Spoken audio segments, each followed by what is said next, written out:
it's strategic on their part to kind of throw everyone against the wall and see if somebody sticks, because they know that they can always bundle those delegates and go for a contested convention. Tom Perez walked out of the Unity Conference in 2017, literally saying, we're going to field more candidates than the GOP did in 2016. Oh, and by the way, fun fact, the DNC hasn't had a contested convention since 1972. How weird would it be if all these candidates that we're fielding wound up creating the conditions for a contested convention? Oh, guys, I guess I gotta throw this in before we get to the emails, especially because, you know, the emails start this whole fiasco of interference and impeachment. And here we are today. I didn't watch all of it, but I watched Nadler introduce it. I watched the opposition, and then I watched Schiff. And obviously, the articles of impeachment are now going to the Senate after a month holdup time after it was so urgent. Now, here's how I feel about this, and I don't think anyone's really talking about it. I think that they're going to now try to stretch out the legal ramifications of the entire thing, point by point, person by person, so that the actual impeachment trial in the Senate does not even begin for possibly 4 to 7 months. If that's the case, all of a sudden this election is a totally different thing, because what if the Democrats can get a hold of the Senate and by the time they vote on it, it's flipped? Who knows? Maybe it's another 12 months. This whole process has been so crazy. And because I don't think they have a candidate on that side other than Bernie Sanders, who has that cult of personality that could beat Trump that they want in there, what else are their options? Pete Buttigieg, superhero. Hillary Clinton comes in. Elizabeth fucking Warren, that's not an option. I'm just sorry. There's no way she gets voted as president. Tell me I'm missing something, guys. Well, there's something, real quick, there's something else to that. We just delivered the articles of impeachment today, and that is it pulls Bernie off the campaign trail. Granted, it does the same for Elizabeth Warren, but we've seen where she's at nationally polling. But they're going to keep Bernie from doing events by having him have to be in the Senate every single day that they're running through these articles of impeachment. Go ahead, Christy. Oh, so I was just going to say, so Jason's theory is maybe that they're holding this impeachment over into, so it spills over into after the election. That way, if Trump does win, they still have this kind of this card they can play because they don't have a candidate that's strong enough to beat him. Could you even continue an impeachment through a presidential election? Like, once he's reelected, isn't? Listen, look at Rand Paul. Rand Paul right now is introducing articles to just try to get Hunter Biden to be a witness in this whole fiasco. Well, if Hunter Biden is going to be a witness in this fiasco, I would assume the prosecutor that got fired because his father was sitting there in front of the Council on Foreign Relations could also be called. So there'll be all sorts of legal ramifications on whether actual foreign entities and foreign ambassadors, dignitaries, government officials are able to come over and be involved in our impeachment process. You got to remember, they impeached this guy on a fucking made up thing, 2 of them, but the second one being obstruction of Congress. I mean, they couldn't even get him on obstruction of justice with their Russiagate fiasco. They went with obstruction of Congress. We're in new territory. That's how I feel about it. But I'm the conspiracy guy, guys. By the way, no. And to have no. I am because of the Daily Beast, right?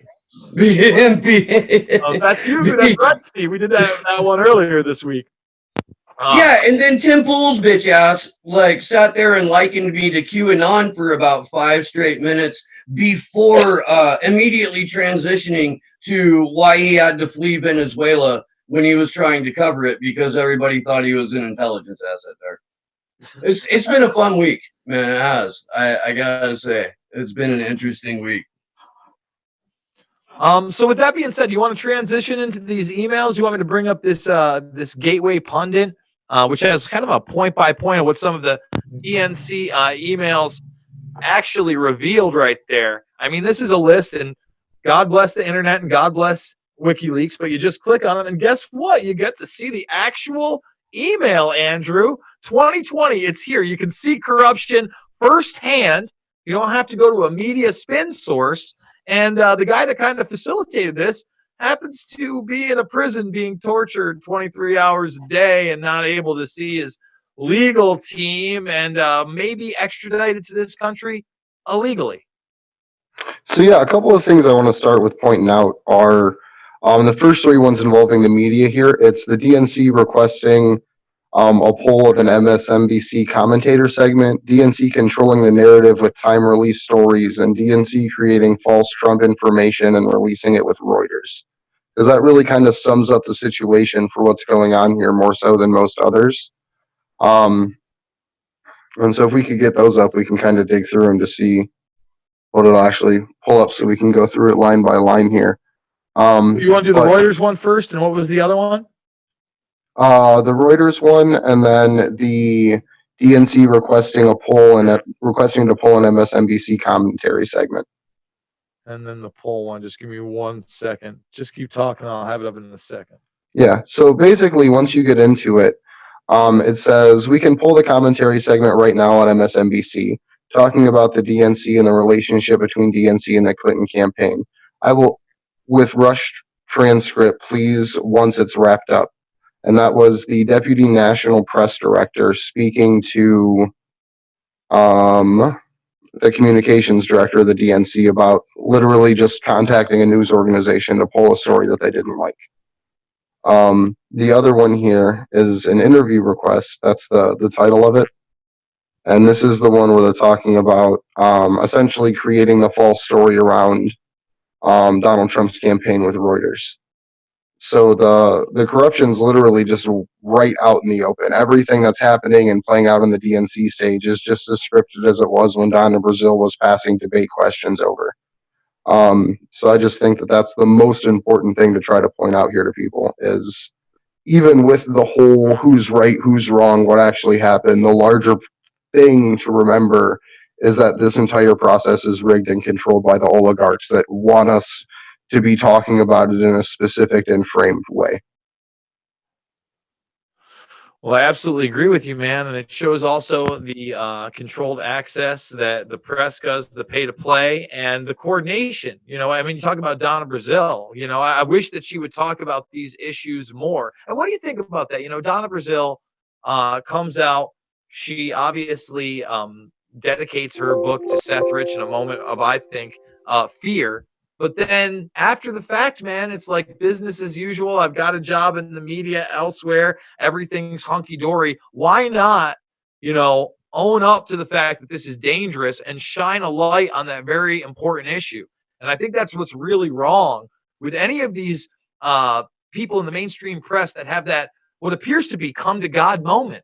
Like when Keith Olbermann had that come to God moment that there weren't weapons of mass destruction. But then all of a sudden, it's the Obama administration and everything's fucking hunky-dory. In Syria, we got to be there, you know? And then you look at like now, Tucker Carlson keeps having these come-to-God moments where he's the only one talking about WikiLeaks and the OPCW.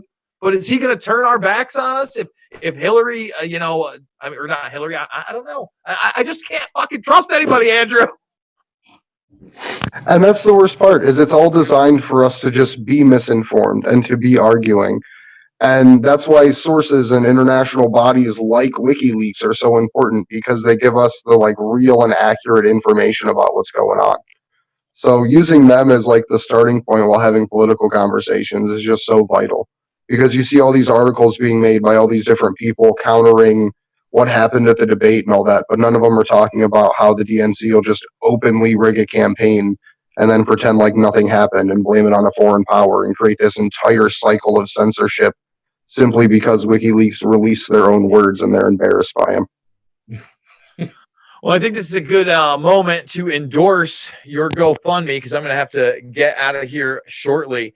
You guys are trying to go to not only DC, but London during these extradition hearings. You are about $2,000 shy of your goal. Obviously, it is not cheap for travel there, but seeing as you guys are really the only ones in the country consistently reporting on this issue along with Dak Lowe, How can people support you, not only through the GoFundMe, but other means, Andrew? So the biggest thing, the GoFundMe is our only way to support us, and that's to help get us to help get Taylor and Steve to London to cover Julian's extradition hearing live outside of Belmarsh, and to help get Christy and I to DC for the week, with all of the protests that we have planned and all the different groups that we're organizing with. If you don't want to donate to us, it's okay. I won't be mad at you. Donate to the Courage Foundation. Donate to Chelsea Manning directly. She's being fined $1,000 a day right now. Or just buy shirts. Go on the WikiLeaks shop, and if that's how you want to make your contributions, so you get something back. That's never a bad way to do it either. And if you And don't want to from- donate, at least share our GoFundMe on social media. It helps to get it more exposure. One of the things we've been talking about for DC is to potentially get one of the trucks that has the big Julian Assange and Chelsea Manning sign on, if we can get the money to. So I mean, not only is this going to pay for lodging, our airplane tickets, but we would like to use the money to help with these protests, and with that, you know, paper banners and printing flyers, and yeah, if we can get the Julian mobile there, that would be an amazing feat too. And you know, Taylor and Steve are trying to go to London, and London isn't cheap either to fly from the US, and so we are all doing this voluntarily on our own time, and so we want to be very transparent with you how we use the money, but we do need your help too. Yeah, and everybody- from December till we leave in February, all of the super chats that Slow News Day gets will be going towards this too. So there's another way you can contribute. Yes, YouTube takes a cut, but if you have qualms about donating to GoFundMe or whatever, you know, and you're hanging out in my chat, you throw a super chat at it, and that will go to the GoFundMe as well. Yeah, and thank you so much for that, Steve. I appreciate that. Jason, you said you have to go. Thank you so much for joining us. I also want to point out, I don't think we had an opportunity to show it this evening, but the Convo Couch, our friends at the Convo Couch, Fiorella and Pasta, have really been making an effort to ask candidates about Julian Assange and to cover this issue. And I'm really grateful for their really working hard to do that. And I believe earlier tonight, about a half hour ago, they were playing a clip of a candidate saying that Julian Assange was a hero. And so highlighting this work is super important. Dak Willow has been doing this for some time now, and his work is greatly appreciated. And the fact that other independent media is picking up on this as well is wonderful. And I want to give a big shout out to our friends at the Convo Couch for that. We see that, and we're really happy that you guys have been holding these candidates accountable. And Jason, thank you so much for joining us this evening. All right, thanks, guys. We'll see you guys on the flip. All right, everybody. All right. So while we're on the subject of the DNC email leaks, I did have a couple that I wanted to pull up. Is this the one? No. Is this the one? Yes, absolutely. So let me go ahead and grab the share screen here, because this correlates with what we were talking about in terms of media collusion. This is let's go ahead and get it up. From Mark Pastenbaugh to Luis Miranda. This is direct communication with CBS, telling them, the DNC is telling them, we would like you to edit your poll. We'd like to replace the second bullet under the CBS poll with this one. The note in the new bullet indicates the problem that we don't have the right data. It's a long bullet, but it's factually correct thought. And so they go through this long ass bullet point, convincing CBS to manipulate a poll so that they can go ahead and drive home the narrative that that Hillary Clinton is both viable and electable, and not, you know, a psychotic lizard person.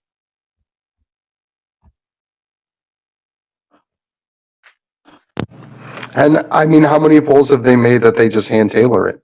How many polls do they release where they only call people over 76 with landlines at home between the hours of 12 and 2? So that way they can get specific results. And then how many of those polls do they have to do these little tricks on? I mean, that's how they kept Tulsi out of the third debate, right? Absolutely. Absolutely. Trying to pull Right. up. And, you know, I stepped out for a little while, so I feel bad I wasn't really present when Jason was on. But tonight we do want to talk about these DNC leaks, of course, because I have a feeling that we may be subjected to this same type of behavior here once again. I think, Andrew, I remember it was one of our first interactions with each other, and you brought up, I don't know how I missed this in the DNC leaks, but you told me about these spirit cooking dinners that they were referencing, which was super creepy. There's a lot of weird language there's in such weird these shit in there. emails, and no one has ever explained it. That's the thing. There's a lot of weird language. There's obviously some sort of code going on, and no one has, as far as I'm concerned. I don't know if you guys have seen otherwise. Nobody's explained that from the DNC, you know, and I think the Podesta emails maybe have a little bit more, but yeah, have you guys ever seen anybody actually try to explain that? Right after the Podesta emails came out, there were a couple of people that were in the mainstream media that were like, okay, so what's spirit cooking? And they tried to make it sound like it was this artistic performance, Right. that you know, there was nothing nefarious about the ritualistic sacrifice that it represents. Nothing incredibly you know, we're summoning Baal or anything like that. They tried to make it sound like, you know, something that anybody could come to, this, you know, mock ritualistic sacrifice that also involves drinking blood and like cannibalism. It's gnarly. I think there's bull semen that they mix with blood and breast milk to make like some concoction that they then paint with and draw with. I don't even know, man. Yeah, and like, That's its own like beautiful rabbit hole. Like, it's crazy. You know, we have seen people in the elite ruling class, even with Epstein too, be involved in these sort of like weird ritualistic behaviors. And I remember you pointed this out to me, Andrew, once again, and I thought it was something that was bizarre, but after looking at this, I think there's something to it. And as Christy was saying, because this hasn't been mentioned before, and there's been no normal explanation to this, to me, it seems that there's something really odd taking place. Because I think there's an easy explanation that this is perhaps code language for something else, but nobody was expecting others to be seeing these emails at the same time. If you look at the timelines, if you go to Google Trends and put fake news back to 2016 and Pizzagate back to 2016, those two things start at the same time, and then one of them is used to faithfully push down the other. So that's one thing that we can look into. Well, and the whole thing about Pizzagate is that it was to take people's eye off of the fact that it was becoming more and more reported that, yes, there are, as a matter of fact, pedophiles in very high places, both in government and in business and in media. And it was the distraction. Let's make this about Comet Pizza and not about John Podesta or Jeffrey Epstein or Harvey Weinstein or Kevin Spacey or the Nexium cult. Like it, the way that the fake news thing, that narrative went about was particularly nefarious, because we all know that U.S. state television, cable news, you know, the major networks function as a PR firm for the people in power. And we had Tarika Dodd on Sunday. If you guys missed that show, please at some point dedicate like 15 hours of your life to it. But he was very adamant on not wanting to indict his colleagues while faced with the very stark reality that Newsweek wouldn't print his accurate reporting on the OPCW leaks. And while that is a valid point, the overall management at these networks serves a different agenda than what the reporters do. Am I making sense there on that? Absolutely. Mhm. Because you see it with the way that they structure themselves. They'll either own the institution from the top down. Best example being the Washington Post, owned by Jeff Bezos, who's like head contractor for the CIA. And then you see it in other ways, like with CNN and MSNBC, where they own the anchors directly, because it's way easier to own the newsman than it is to own the news studio. So it's kind of like a two-pronged approach that they have, where they'll either own the whole institution, or in the case that it's too big, they'll own the people directly involved with the decision-making and reporting process. Yeah, while we're on the subject, I should pull it up. There is a DNC email right here to Phil Griffin, who was the president, I think still is the president at CBS. And the subject is, off the record meeting with Phil Griffin, president of MSNBC. Why does a private political club need to go ahead and have off record meetings with the president of a network? The idea, and this kind of goes back to what we were talking about with Jason, but the idea that these primaries, let alone a general election, is a free and fair exercise of our fundamental civic obligations and duties, let alone our, something that we should strive for everyone in our community to do. When you've got an organization like the DNC, which, as we know from the DNC fraud lawsuit, is a private organization that is not bound to follow its own rules or its own charters. When we've got that outlet meeting with heads of networks off the record, you're not going to vote your way out of an oligarchy. But the oligarchy will convince you that you can. And that's the dangerous part, is they know what people think and how they feel through their social media interactions and the people that they talk to, that there's literally an entire industry built around targeting you as inexpensively as possible based on the interests that you express. And they use that specifically to manipulate your political views. And not only that, but there's was it Vault 7 that had the this is how individuals can be targeted and have their news feeds manipulated so that you can basically be driven mad or be driven to only reach the conclusions that they want you to reach? Yeah, I believe it was Vault 7 that showed that. And then if that doesn't work, right, then they have their backup plans with things like, what was it, Correct the Record, I believe the institution was called back in 2016, that folded and used its money to immediately open a new organization. So those bots are still out there. They've never went away. Nothing changed.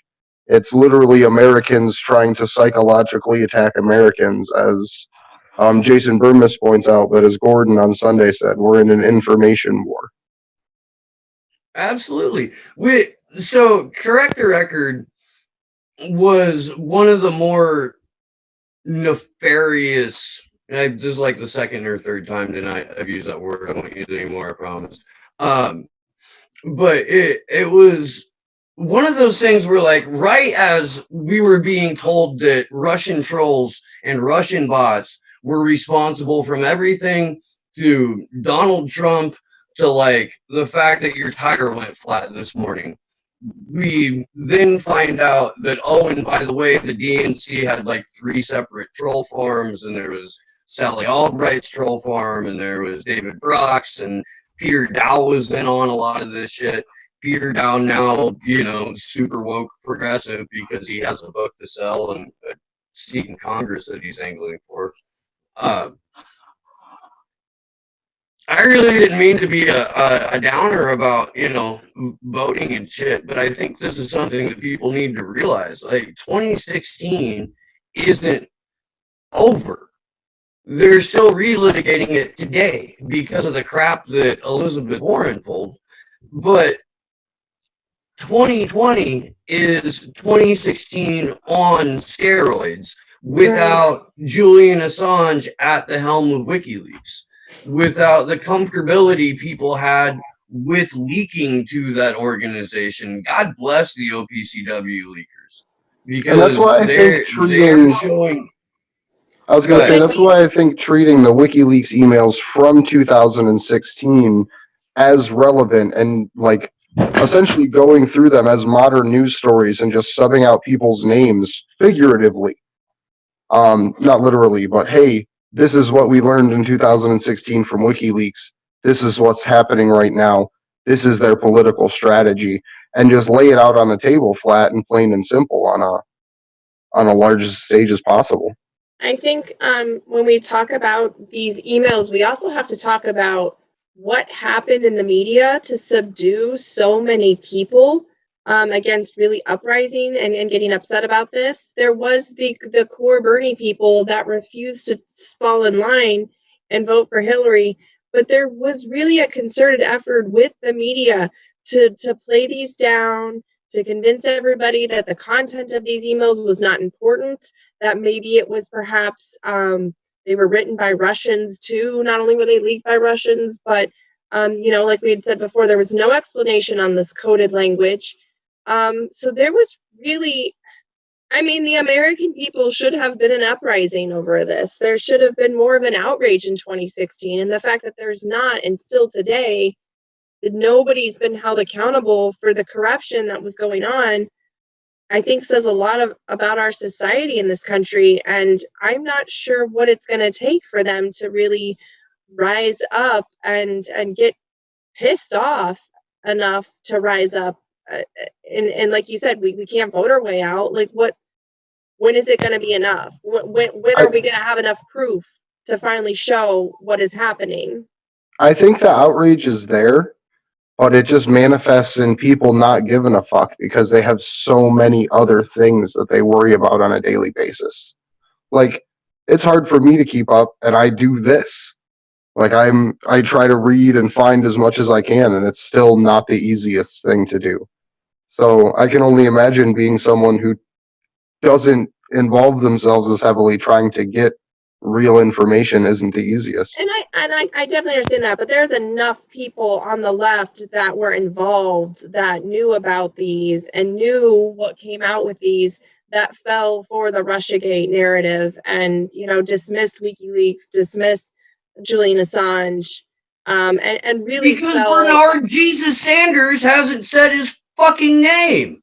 Right. And so that's why we have the very man who was the target of this corruption that won't speak out against it, that fell in line with them, that kissed the ring, that went to 38 events to prop Hillary up. And, he even said last night he will help whatever man or woman it is that gets the nomination to move forward to beat Trump. So we know he's not going to stand up to the DNC. We know he's not going to say Julian Assange's name. Yeah, and so if the guy that was cheated out of the nomination in 2016 won't do it, why should anybody else? He's the only one that has an incentive to do it. Everyone else on that stage has an incentive to protect those secrets, to want to see Julian Assange extradited and put in a hole for 175 years because they're just as fucking corrupt. Right. And you know what? An important point about this is putting the pressure on candidates without being too harsh about it. And I'm not saying that we have been too harsh, but without being sort of ignorant to the candidates about it. But, the reason why we've been putting pressure on Bernie Sanders is for the reasons that Christy had outlined, which is the fact that, and Steve has outlined, is the fact that Sanders was completely vindicated in these leaks, and he should be thanking Assange for this. And other people will argue, well, It's going to make him look like a sore loser, and we see that all the time. Or he can't say anything because he'll look like he's still whining over 2016. But for us, we see that as there's no excuse for him not to say anything, because Julian Assange is unfortunately dying in prison right now, and we don't have the time to wait. And also, it's irrational to believe that Bernie Sanders will have the gumption and the guts and the bravery to stand up against the military-industrial complex and all of the intelligence community once he's in office, and against the Democratic and Republican establishment. That just seems like a huge leap to me. The big thing too, the people saying those things that, oh, if Bernie Sanders fights back, he's going to be a sore loser, or he's just going to be relitigating 2016. They're either paid trolls for a troll farm, people completely misinformed, waving Team Blue no matter who, or someone who's just a blatant warmongering neoliberal blue checkmark. So I don't think that it's unreasonable to say, shut the fuck up to those people. Like, I think at the end of the day, those people are just there to interrupt the process of revolutionary change within the country, however it happens. 100%. Because that's the compromise that Sanders made. He basically said, hey, you let me keep doing what I'm doing, and I'll stop the revolution right now. Like they said, he had a chance in 2016 to create an entire progressive party, and he had a perfect opportunity to do that and to run as a third party candidate. He could have done that, and he chose not to do that. He couldn't have gone anywhere running as a third-party candidate. The fact of the matter is you have to be on the ballot in states by a certain time, and in some cases it's like a year and a half prior. So if you're going to launch a legitimate third-party movement, which is what he had all of the tools and all of the opportunity to do, yes, 2016 was absolutely the time for him to say, you know what, they couldn't have made it any more clear that they don't want these kinds of policies and ideas in their party. They're not going to treat them seriously. They're not going to treat you seriously. Let's all get together over here and have this people's party. Because as terrible as everything is in the passage of time and the destruction of institutions, fighting back in 2016 and doing what Steve literally just outlined allows you to replace in 2017 and 2018 and 2019 congressional seats, state level House of Representative and Senate seats, governorships, local school boards and mayoral positions, and build a national coalition of people fighting for this at the ground level outside of a corrupt architecture design. The architecture is designed to keep people from having an influence, and pulling people into that, saying, hey, we can change it, without leading people to run for key positions within the party, and without rallying people more and more and more to function outside of it and build power as a community or in any framework outside of the actual two-party system, is just the most dishonest thing someone can do.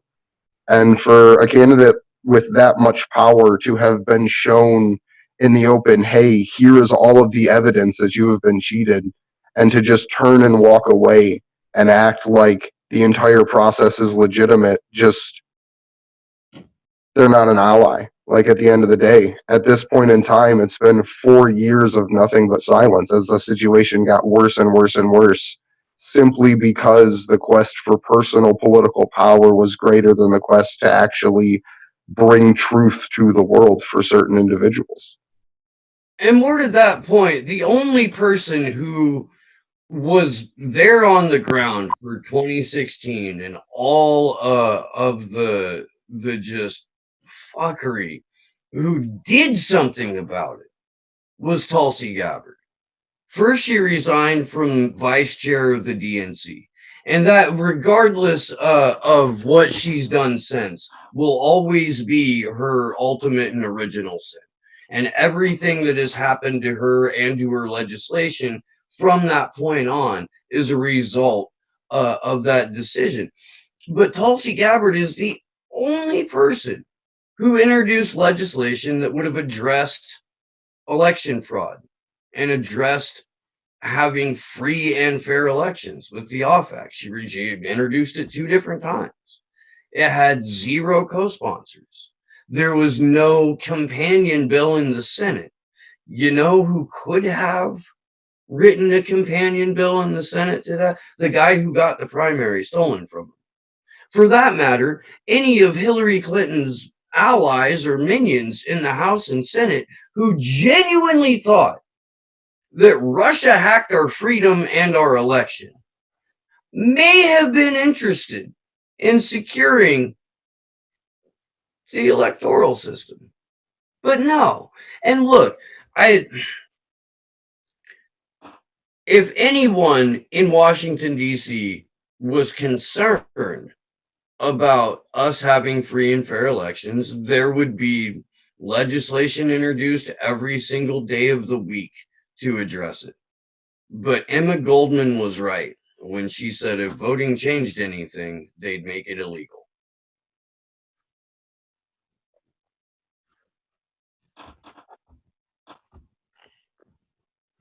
Oh, everybody's in the group and try to figure out what we're going to switch to next. Yeah, sorry. I just sent another article. But so to be clear, there is a point where democracy is functional. And that is currently in most places at the local level, because that is where you can have the most accountability. So I think in this whole conversation, we can't lose track of that the person that's rigging the elections and saying, yes, we'll use these electronic voting machines is someone in a local position that Tim Canova showed us is vulnerable and can be exposed. And all it takes is someone willing to step up to have essentially the shit beat out of them to be willing to expose the system in that way. Because I guarantee you it's as corrupt in Orange County, California, as it is in Miami, Florida, as it is in Cleveland, Ohio, as it is in anywhere else across the country. So it's just a matter of getting that out in the open and showing people and getting the community to actually care that their local election is rigged.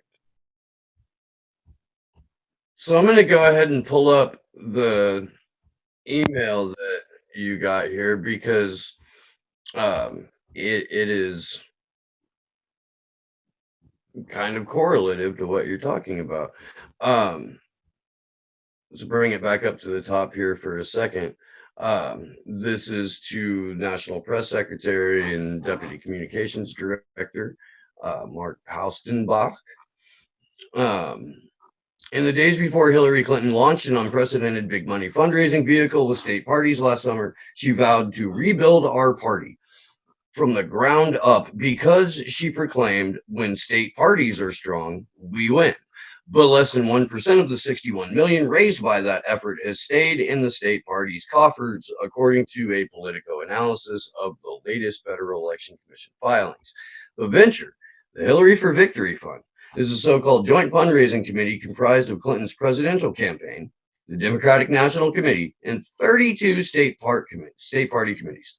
The setup allows Clinton to solicit checks of up to $350,000 or more from her super rich supporters at extravagant fundraisers, including a dinner at George Clooney's house and a concert at Radio City Music Hall, featuring Katy Perry and Elton John. Can you imagine?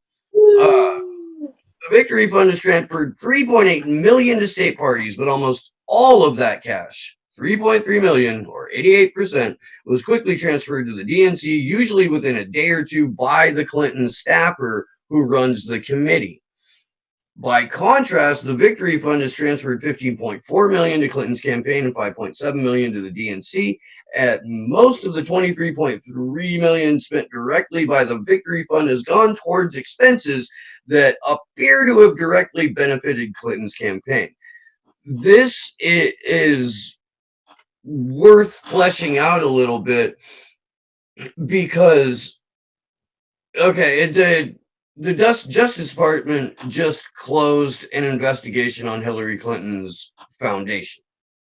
But to this day, no one has gone after the Hillary for Victory Fund.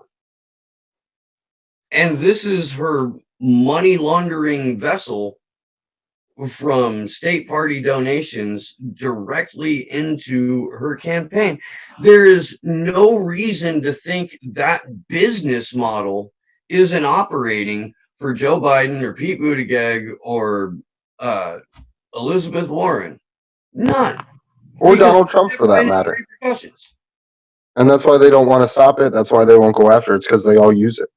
It's legal. It's extra legal money laundering as long as no one has a problem with it being done.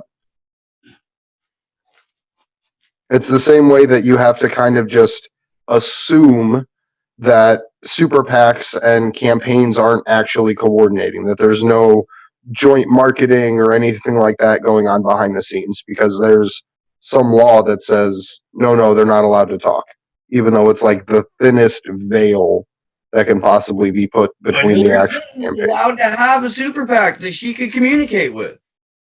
You remember that? I can't remember the name of the super PAC offhand. I'm kind of kicking myself because of that. But they're one of her PACs she was allowed to communicate with. AOC just started a super PAC. Did everybody know that? Was everybody? Yeah. Has there been an actual reason she's given on why she's suddenly starting a PAC? I don't know. I'm sure it's bullshit. I'm Right. sure it's high dollar, jazzy, progressive sounding bullshit. So it's probably because her whole campaign structure with the Justice Democrats and brand new Congress fell through, because it more or less got exposed as a high-class money laundering scheme where they were getting money from all of these candidates together. And I worked for a company that was trying to help candidates out with marketing at the time. Like, I have a whole list of every brand new Congress and Justice Democrat candidate because I tried getting a hold of them specifically to help them with fundraising because all of them were so broke. But brand new Congress and Justice Democrats, from my understanding, were taking money from each of the individual campaigns, funneling it up through that organization and then into a private corporation that was being marketed and funded and written off as campaign consulting services to the tune of millions of dollars. Of the money that went to Justice Democrats for the 2018 election cycle paid salaries, consultants, and vendors. 80%. The remaining 18% was distributed in not like among candidates and a bunch of other things. But the majority of that money went to AOC's campaign, went to Ilhan Omar's campaign, and what's her name? The God damn it, Amy Valola, but the other quote unquote squad member, Ayanna Presley. I was trying to think. Her campaign, like a whopping $16. That if you go to Open Secrets now, that number's jumped up to like 260, which is still absolutely pathetic. To Paula Jean Swearengin. And that's because she had a real chance of winning. That's because if they would have supported Paula Jean Swearengin, then you would have upset Joe Manchin. She wasn't going to play Justice Democrats' game, which is defer to party leadership.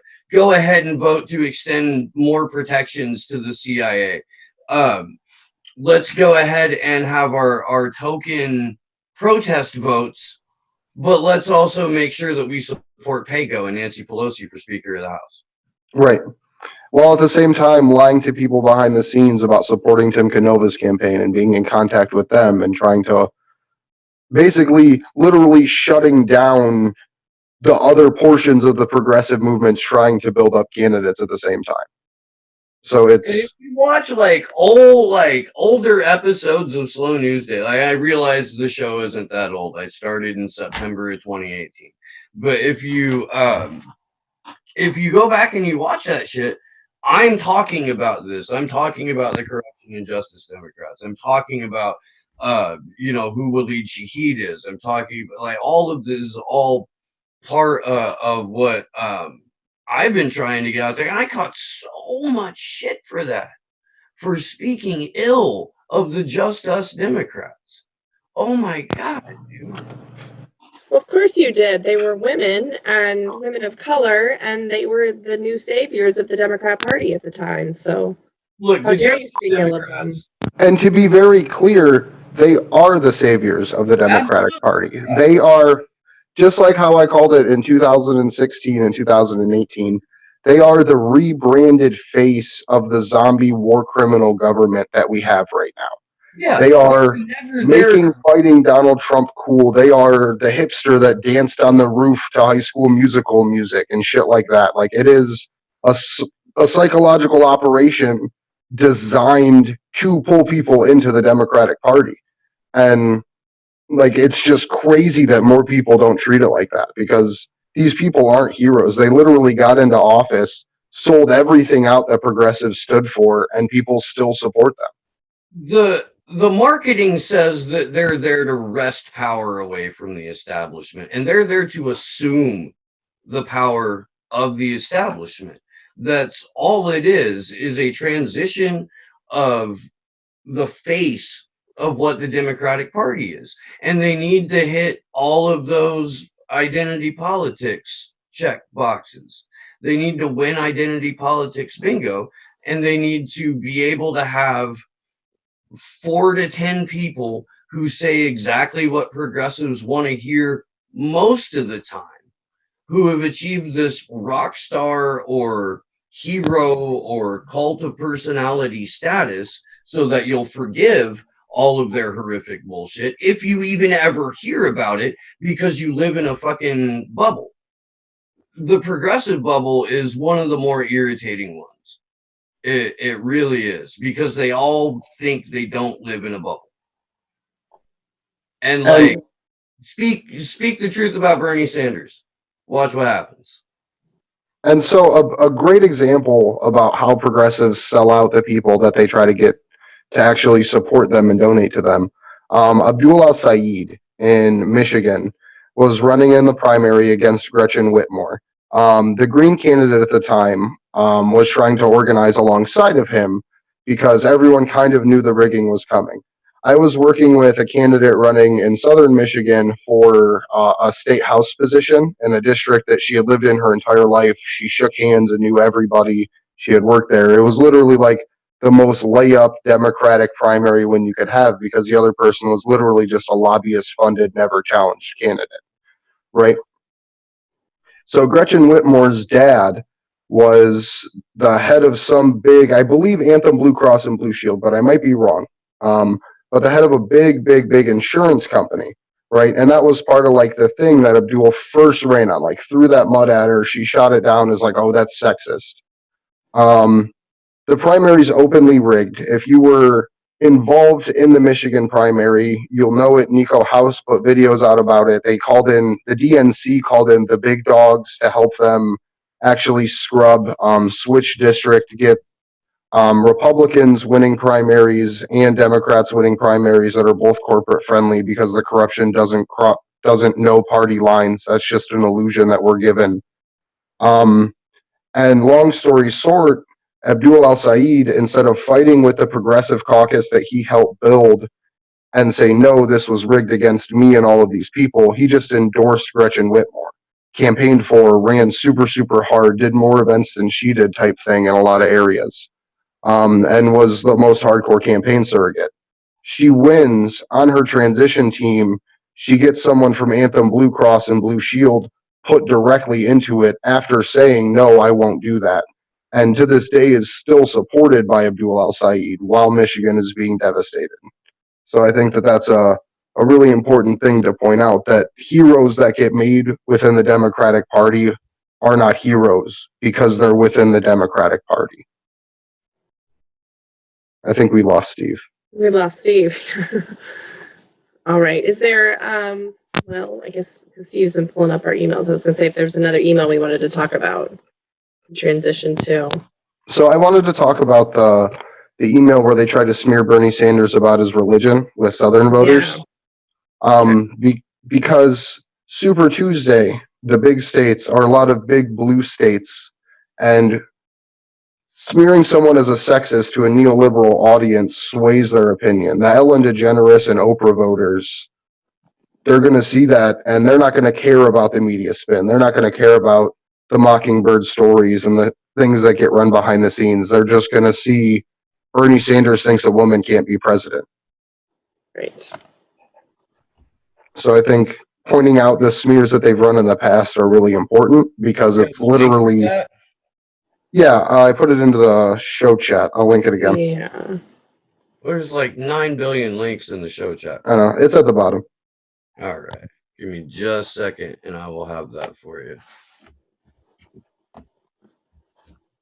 And this is the is this where that Twitter dude, Mr. Weeks, got his fake F and Jew thing about Bernie Sanders?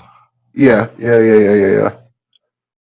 All right. Because these are the people that are still in power. Like, nothing's really changed. It was 5 or 6 people that got removed at the top, but these people are still writing articles. All right.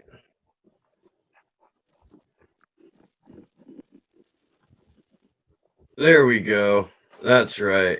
It's the Jesus thing.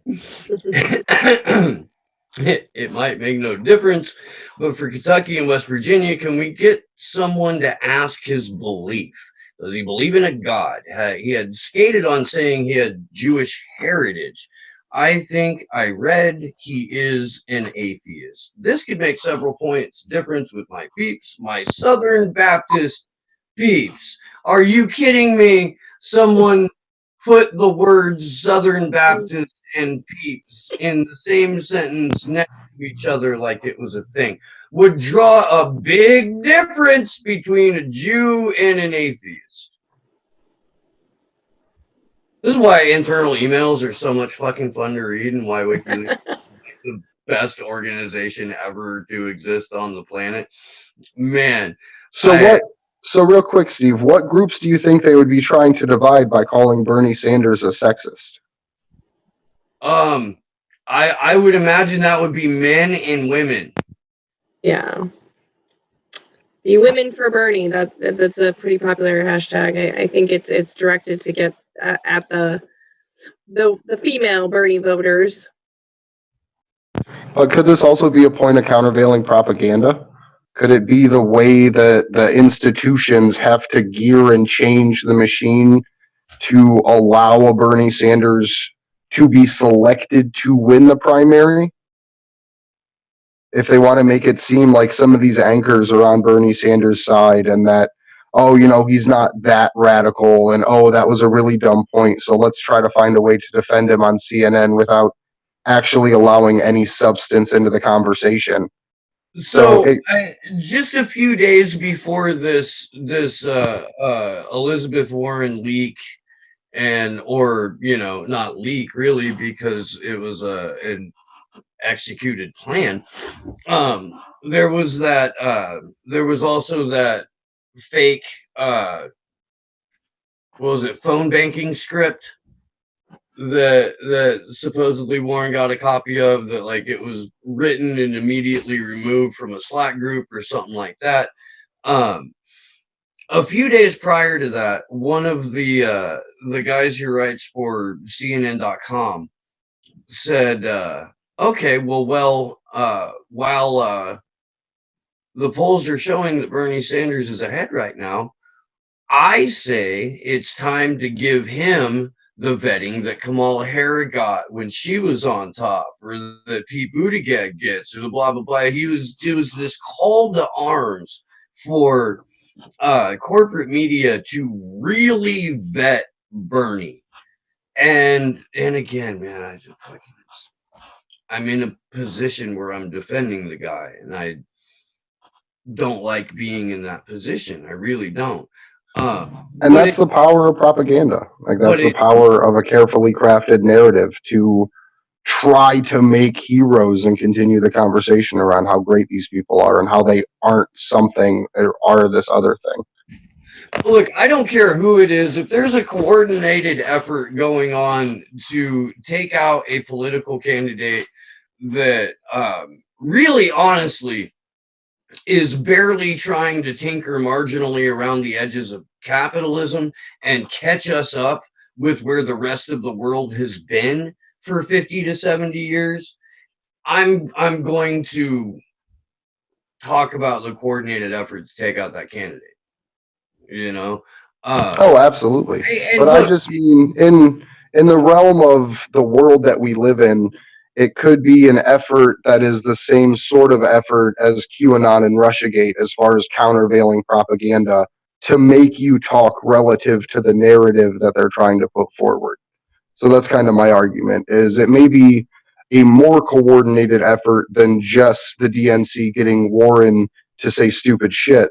It could be them trying to more or less promote Bernie without directly promoting him, because they know if they do something like this, it'll be that noticeable and obvious, as a way to create him as like the FDR candidate that is able to tinker around the edges of capitalism, but ultimately doesn't stop the criminal war empire that they built. no, that's That's legit. assuming that, yeah, that they'd want to prop him up and that there Right. is some sort of. So I've said this a few times on my show. And by the way, guys, if you're just seeing me for the first time, my name is Steve Boykin, and I host a show called Slow News Day. It's also here on the YouTube. I talk about all the kinds of shit that people with horse race shows don't. I do not use mainstream media as the baseline material for my content. I don't just hang out and wag my finger at the corporate media and then fucking shrug. So you should go check that out. But I've said a few times that if Bernie Sanders makes it through this primary unscathed in terms of, you know, them actually allowing the votes that he gets, not destroying ballots, not purging voters, not switching party affiliation at the last second, and all of that, I will trust him less than I ever have at any point in my entire life. Yeah, I'd Because have to that agree means with he's that. That would be, 100% playing ball. yeah, agreed. Andrew, you got anything? Taylor, you're back. Taylor's Yeah, I'm back. back. I've been around. I've been listening to you guys, just working on some things on this end. So I'm really sorry about that. But I am back for the duration. Well, welcome back. Do we want to move on to the next piece? Because I kind of said all I really want to say about Sanders. Yeah. Is there more DNC emails that we wanted to look at, or do we want to move on to some of the other parts? Maybe just one moment. Okay.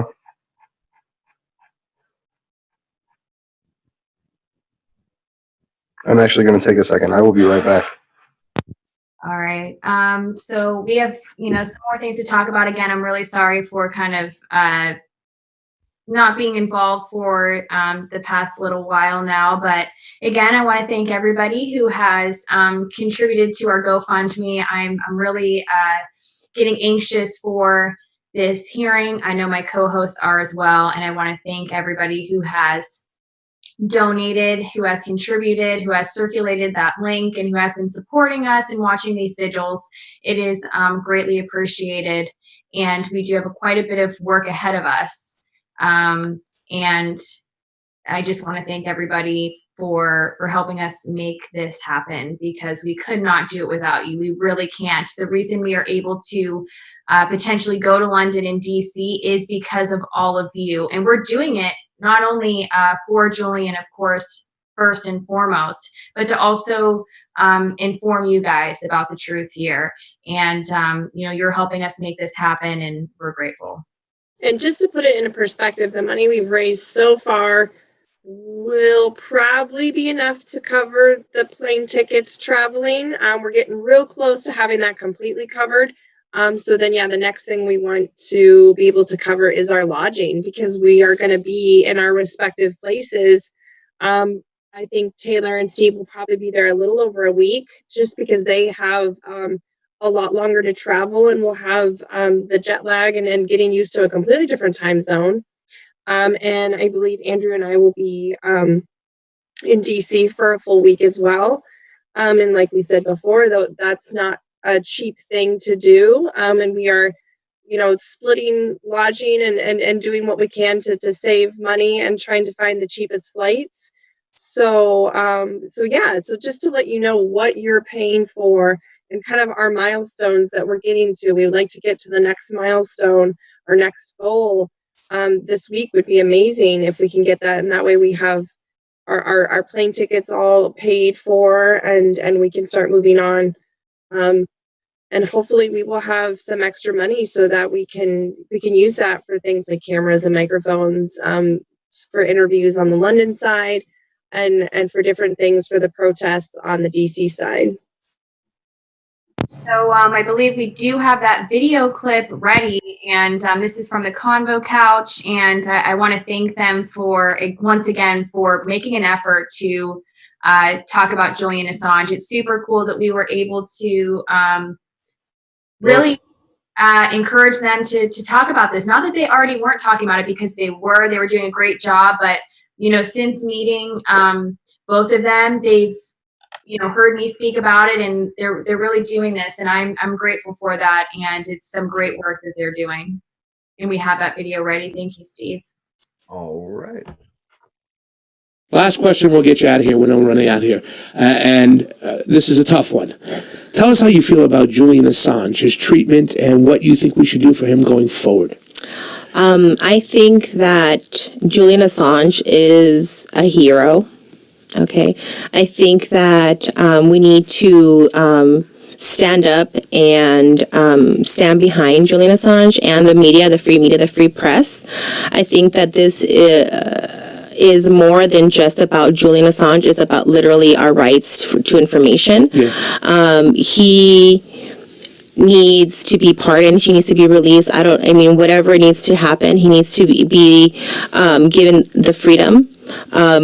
And I wholeheartedly support, any move to ensure that he's out and he's healthy. Because from what I'm hearing is that he's not in a good health state. So it's really concerning, and it's really, with Julian Assange and the other whistleblowers that we've been seeing in the last 4 years, and the attack on the free press, I think it's very, very concerning. And I think that we need to make sure that we are protecting freedom of speech. Even with speech that we don't agree with. I think that when we saw Alex Jones get censored and people were very quick to okay, well, whatever, you have to make sure that, what was the poem with the hangman? They came for this guy, and I kind of made my business. They came for these other ones, and eventually they came for me, and there was nobody to come, and defend me. Yeah. And I think that's where it comes down to, that we need to make sure that we're standing for the right things. It's not about what we're set on the issues. It's where are we standing on our freedoms and these greater issues. It's the big picture. Right. So we need to make sure that, as far as Julian Assange is concerned, that, we need to fight for his freedom. And, I think that WikiLeaks is something that has given us so many truth bombs that I think none of us have been able to fully digest it all. I think that we should be grateful to Julian Assange. I love. She hit it on the head. I'm so happy when I see. My God, you made me so happy. I'm warm inside. The only thing I would say to push back a little bit, it wasn't just Donald Trump who jailed a lot of these whistleblowers the last 4 years. Obama, a lot of them. He had a lot of lawyers in his cabinet. Absolutely, you're right. Yeah, yes. I think even when it comes to caging of children, Donald Trump has just picked up on the work of President Obama, and a lot of people have a hard time speaking that truth. All right. Yeah, great response. We should, potentially try to get her on these vigils, but I, thought it was great. And I was happy to hear that she had knowledge on his current condition as well, because like with Dak's work, he just recently interviewed Tom Steyer. A lot of these candidates say they have no idea, they don't know enough information, they can't comment on the case, which I think is probably a bullshit excuse. It is. It's completely bullshit that this case has been going on for a decade, and we have people running for the highest political office in the land, and they have no idea. We're 9 months away from the election, and they still have no idea. We're, a little over a month away from the extradition hearing beginning. And they have no clue that the U.S. is pursuing a publisher and journalist for 175 years. Yeah, it's so ridiculous. I think that it's just a way to dodge the question. It's either that they dodge the question, or when Dak asked them, they have a very scripted answer. I saw that with, or I got that feeling with Beto O'Rourke's response and with Michael Bennett's response. Michael Bennett's especially. I mean, Dak called him out on his participation in the letter to Mike Pence to encourage Ecuador to remove asylum from Assange, and he really pivoted away from acknowledging that he was even part of the 10 Democratic senators that signed that. But yeah, definitely the last 3 or 4 candidates that Dak has asked, and I got to ask Deval Patrick, really seem to be following this script of, I don't know enough about this case, and not really giving a full comment on it, and just feigning this ignorance basically to it. Do we want to play, I'm sure my co-hosts have some other responses, but are we going to play your video? Do we plan on that or no? I think we could. Real quick if we want to. Throw it in the chat and I'll load it up.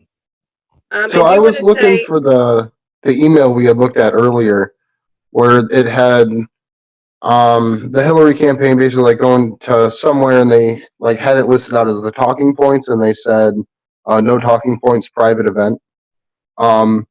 They get internal emails telling them what to say about these specific things. And it's actually not uncommon if you work for a political campaign, whether it's a progressive or a Green Party member or a libertarian or one of the establishment people.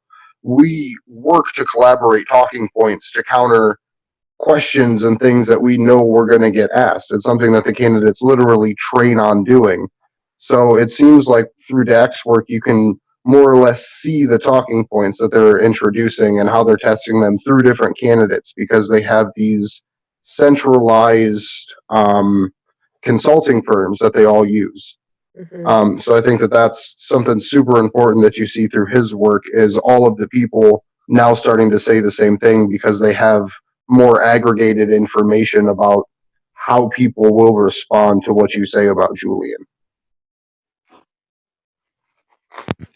Definitely. And I just wanted to note the Convo Couch is hopefully coming to Iowa for the Iowa caucus. So we are hoping to collaborate with them. And we'll see if we can get to, they haven't really announced what candidates will be doing as far as events that weekend leading up to it. But yeah, we're starting to brainstorm and really hoping to do some good work covering the candidates here at the Iowa caucus. So I just wanted to add that. Someone in the chat just made a good point and said, this is from Jen Joy 83. She said, I think the candidates only study the buzzword issues and don't study any real word. I agree with that, because I feel like sometimes they will say things and they'll like mention climate change, or they'll mention First Amendment or free speech. And it's almost as if they're like, okay, I could check mark that off the box of issues that I've named and superficially brought up and really didn't have anything to say of substance. I agree. I think that's a good point. That's part of, I guess, how politics works. And it's especially easy to do that during these debates when there's a limited amount of time to speak as well. Having worked on campaigns, I can promise you that candidates will get their talking points for the day, will get their 30-second soundbite briefings on how they should frame an answer or respond to a, pose a question of their own. And everybody's blowing smoke up their ass. So every answer is a good answer. If you don't have, like, if you have to correct them on it, generally in either branch of the one money party, they're always going to be corrected to reinforcing the establishment position. So for any of these presidential candidates that have kind of the similar answer about Julian Assange, it's because some advisor or some consultant has already figured it out with the other advisors or consultants, and this is how we're going to frame it, and then we're going to pivot away to something immediately. And ideas like this can actually be used for the good of humanity. If you're a candidate running for office that's trying to be able to answer questions that you're going to get asked as third-party candidates, like, oh, aren't you going to spoil X or Y election? and things like that. And it's something that I helped a Green Party candidate prepare for while she was getting ready for an interview with TYT on Rebel HQ. And it was literally answering that third party question and being able to dodge to get back more on substance. So I think looking at things like this and examining how the establishment uses it if you're in a campaign to be able to structure the way that you give the substantive response is an incredibly powerful tool. So it should be something that we scoff at for the way that they use it to manipulate people, but it's something that can be used as a way to build your case and help you be able to communicate more effectively. So yes, I think Steve's got the video ready. So I was in New Hampshire a couple weekends ago before we went to DC. I got to talk to Tulsi. I went to a Pete Buttigieg rally and stood outside with some Julian Assange signs with some of my co-worker volunteer from Unity for J. And yeah, we got to attend a house party for Deval Patrick, who was entering the race a little bit late. And Dak wrote a really great essay on kind of the synopsis of having him enter late and what his real mission is. So I got the pleasure of asking Deval Patrick about Julian Assange, and I think we're going to play that. The Trump administration's war on journalism. In particular, the persecution of journalist and publisher Julian Assange, who has just said recently that he is slowly dying in prison. So what action specifically would you take as president to defend this journalist? Well, I don't know enough about him to offer a point of view. Hello, Julian. But I think that the persecution of journalism and the twisting of the First Amendment so that it drives up, it justifies propaganda is wrong. And I think, what I can do is model a different behavior. Believe me, journalists made my life hard when I was governor, but that was their job. And the accountability necessary for successful democracy is a big part of what journalism is supposed to be about. So I totally get that part. And if that is consistent with what Mr. Assange is about, I hear that. But I'm not well enough informed about him to offer a solution for him or a promise for him today. Thank you. Yeah, so Deval Patrick is definitely somebody kind of reminded me of Mayor Pete. He's trying to bridge this gap. He's trying to run on his results in Massachusetts. Sorry. He's trying to sell this very personable, different kind of politician. And I talked about this in Dak's essay about this particular house has hosted a lot of candidates, and Dak's actually gotten quite a few candidates' answers from this house that seems to host all of these Democrats. So it is a little intimidating to go into somebody's personal home that is a very, obviously very staunch Democrat. They have pictures all over the walls of all the different presidents and Democrats that they've met. And this was a pretty packed house. So knowing you're going to ask somebody this sort of what they see as a controversial question can be a little intimidating. Luckily, it's a little hard to feign interest too, I'll have to say, and kind of go along with the character of supporting these people. But I didn't have anybody say anything to me against Assange. I did have somebody come up and pat me and say, good question. But yeah, no, definitely nobody. I was probably the 10th question. We did like 3 different rounds of questions. And, we kind of waited to see if anybody would ask the question before us. There were different people of all ages. Yeah, it's definitely not a topic that's on a lot of people's mind. And of course, as we're seeing these candidates, they do not want to acknowledge that this is something that they are up to speed on either. I've seen that video. I saw you asking the question, but I didn't pick up on the audience or the attendees laughing until we were just watching it there. That was interesting. I also thought, you know, this guy had quite the guts, I guess, to say that journalists made his life more difficult as a governor. That was interesting. And of course, you know, he acknowledged that, yes, that's journalist duty, is to be a check on power. But I thought that was really interesting.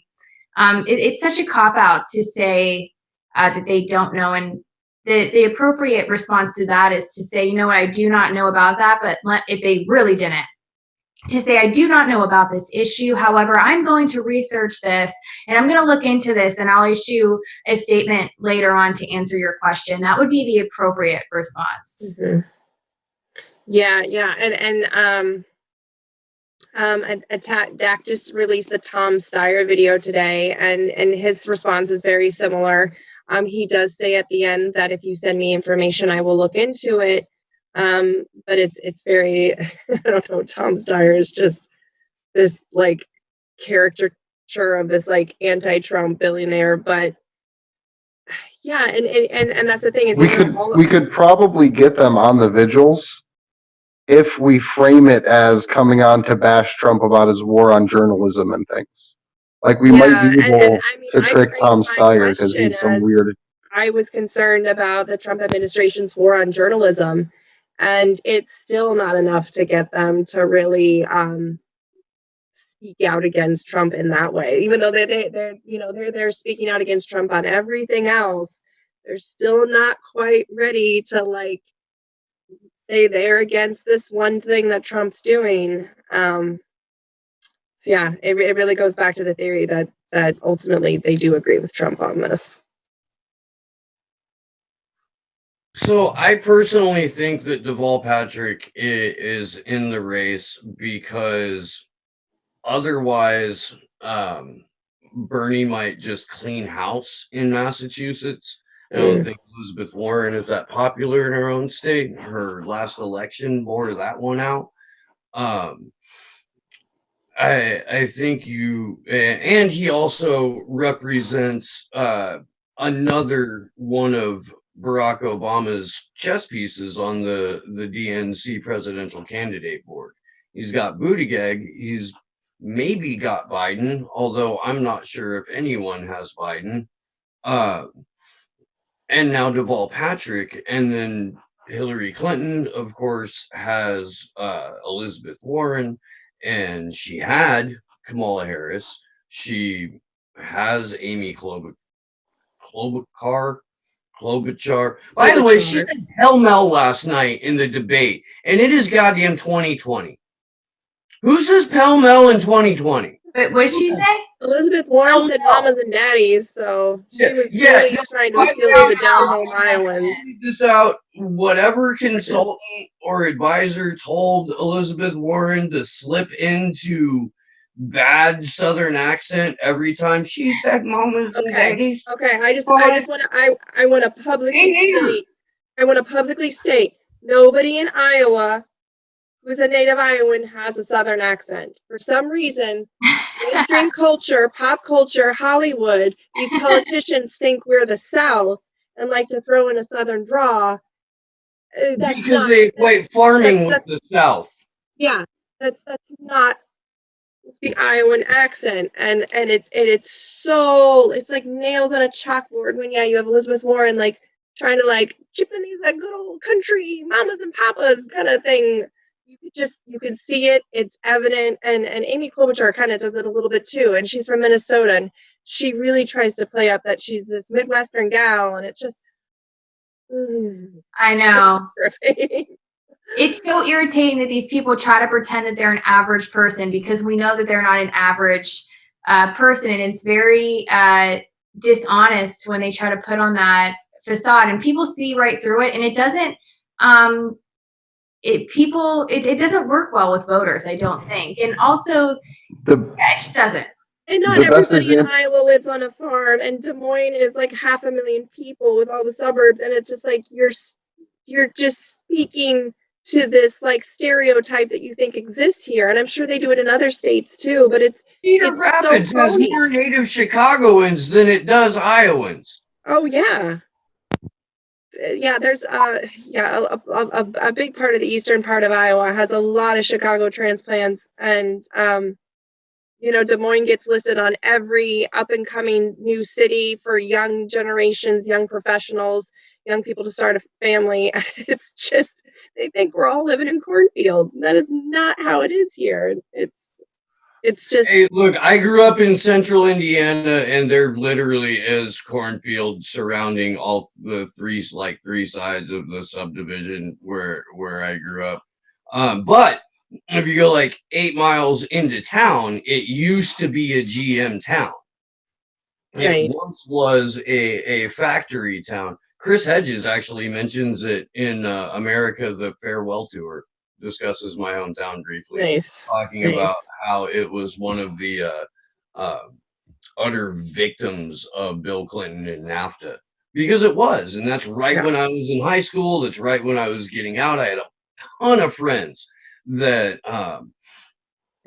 went through they had a internship program, and if you were going to like VOTEC or something like that, then you went right into GM. There would be parents and grandparents and whatnot. I mean, it was it was a GM town. And yeah.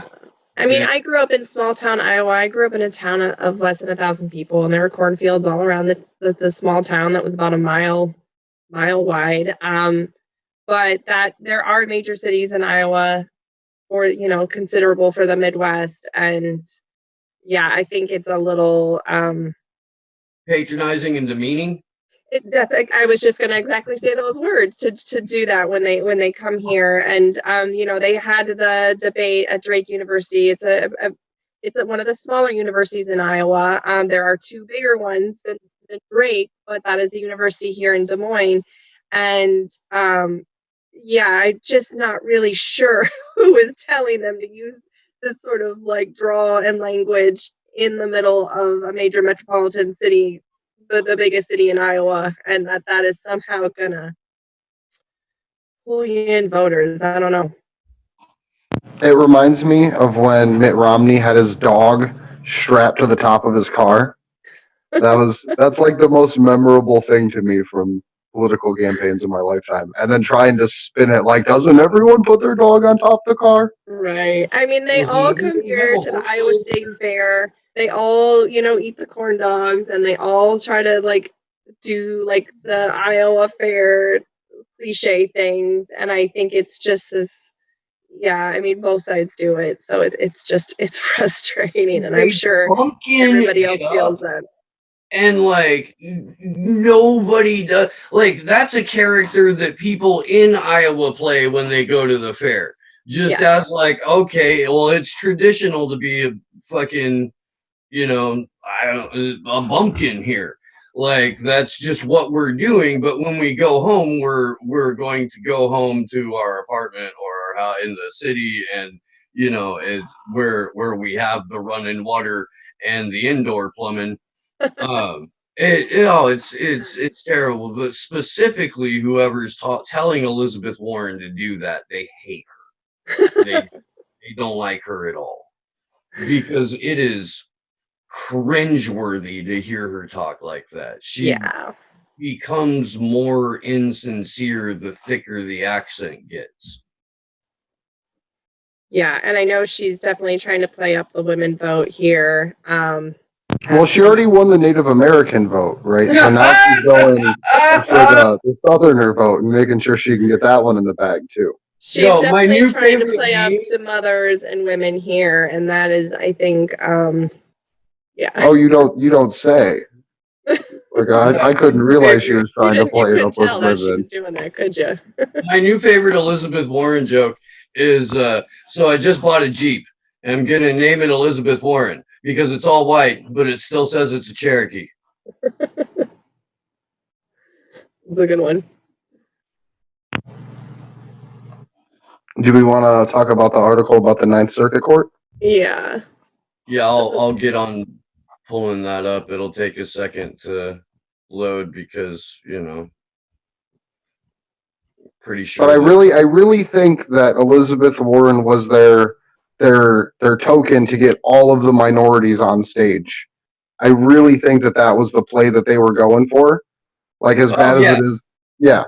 But I think that's what they were trying to do, and then that whole process just got monkey wrenched, and that person just got turned into the laughing stock. Donald Trump. Right. Donald Trump trolled Elizabeth Warren into proving that she was a complete bald-faced liar who took unfair advantage of affirmative action, who took unfair advantage of Harvard, who took unfair advantage wherever she went to college when she listed herself as a Native American.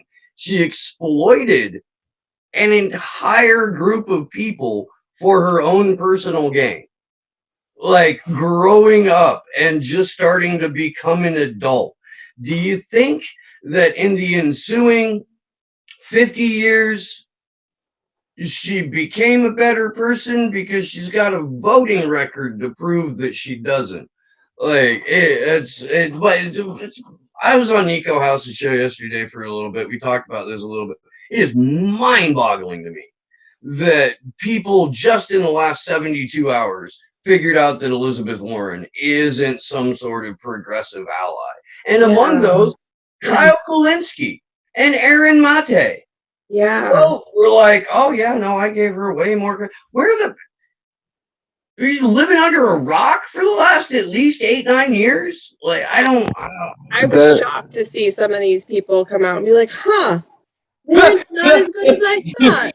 For a lot of people, history starts in 2016.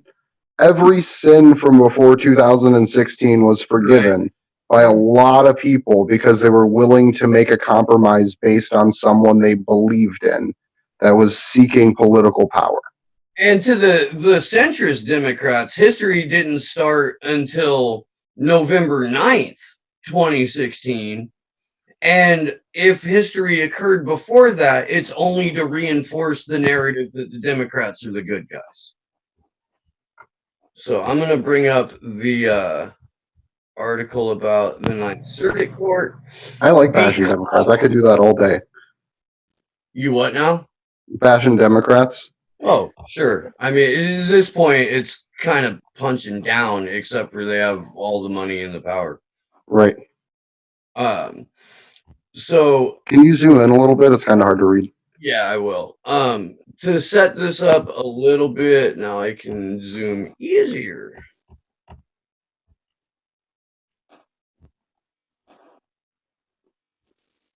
Oh, God damn it. Not that much.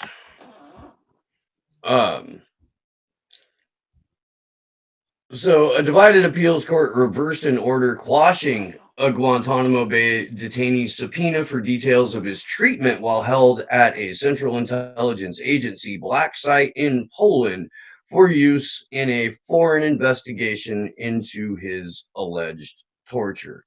Where the hell did the article go? Oh, God damn it. Did they really put this behind a paywall? Oh, man. Because it wasn't on a paywall when it was open on the laptop the other day. Like, that's how I got the actual idea to do. So basically, all right, so let's just let me kind of let you know what the gist of it is. A torture victim was suing the CIA for the torture that he received. And the CIA came out and said, well, no, because if we have to go through this, then we're going to be compromising national security. Discussing the torture program that is no longer supposed to be a thing would in no way, shape, or form be a breach of national security, but that's not even the point. The point is that the Ninth Circuit Court said, not everything falls under the umbrella of national security, particularly if it's something that you're embarrassed about. If that's the crux of it, that you don't want to get this out, you don't want this information to come out because you think it makes you look bad, that doesn't count. And this is something that Julian Assange's legal team can point to.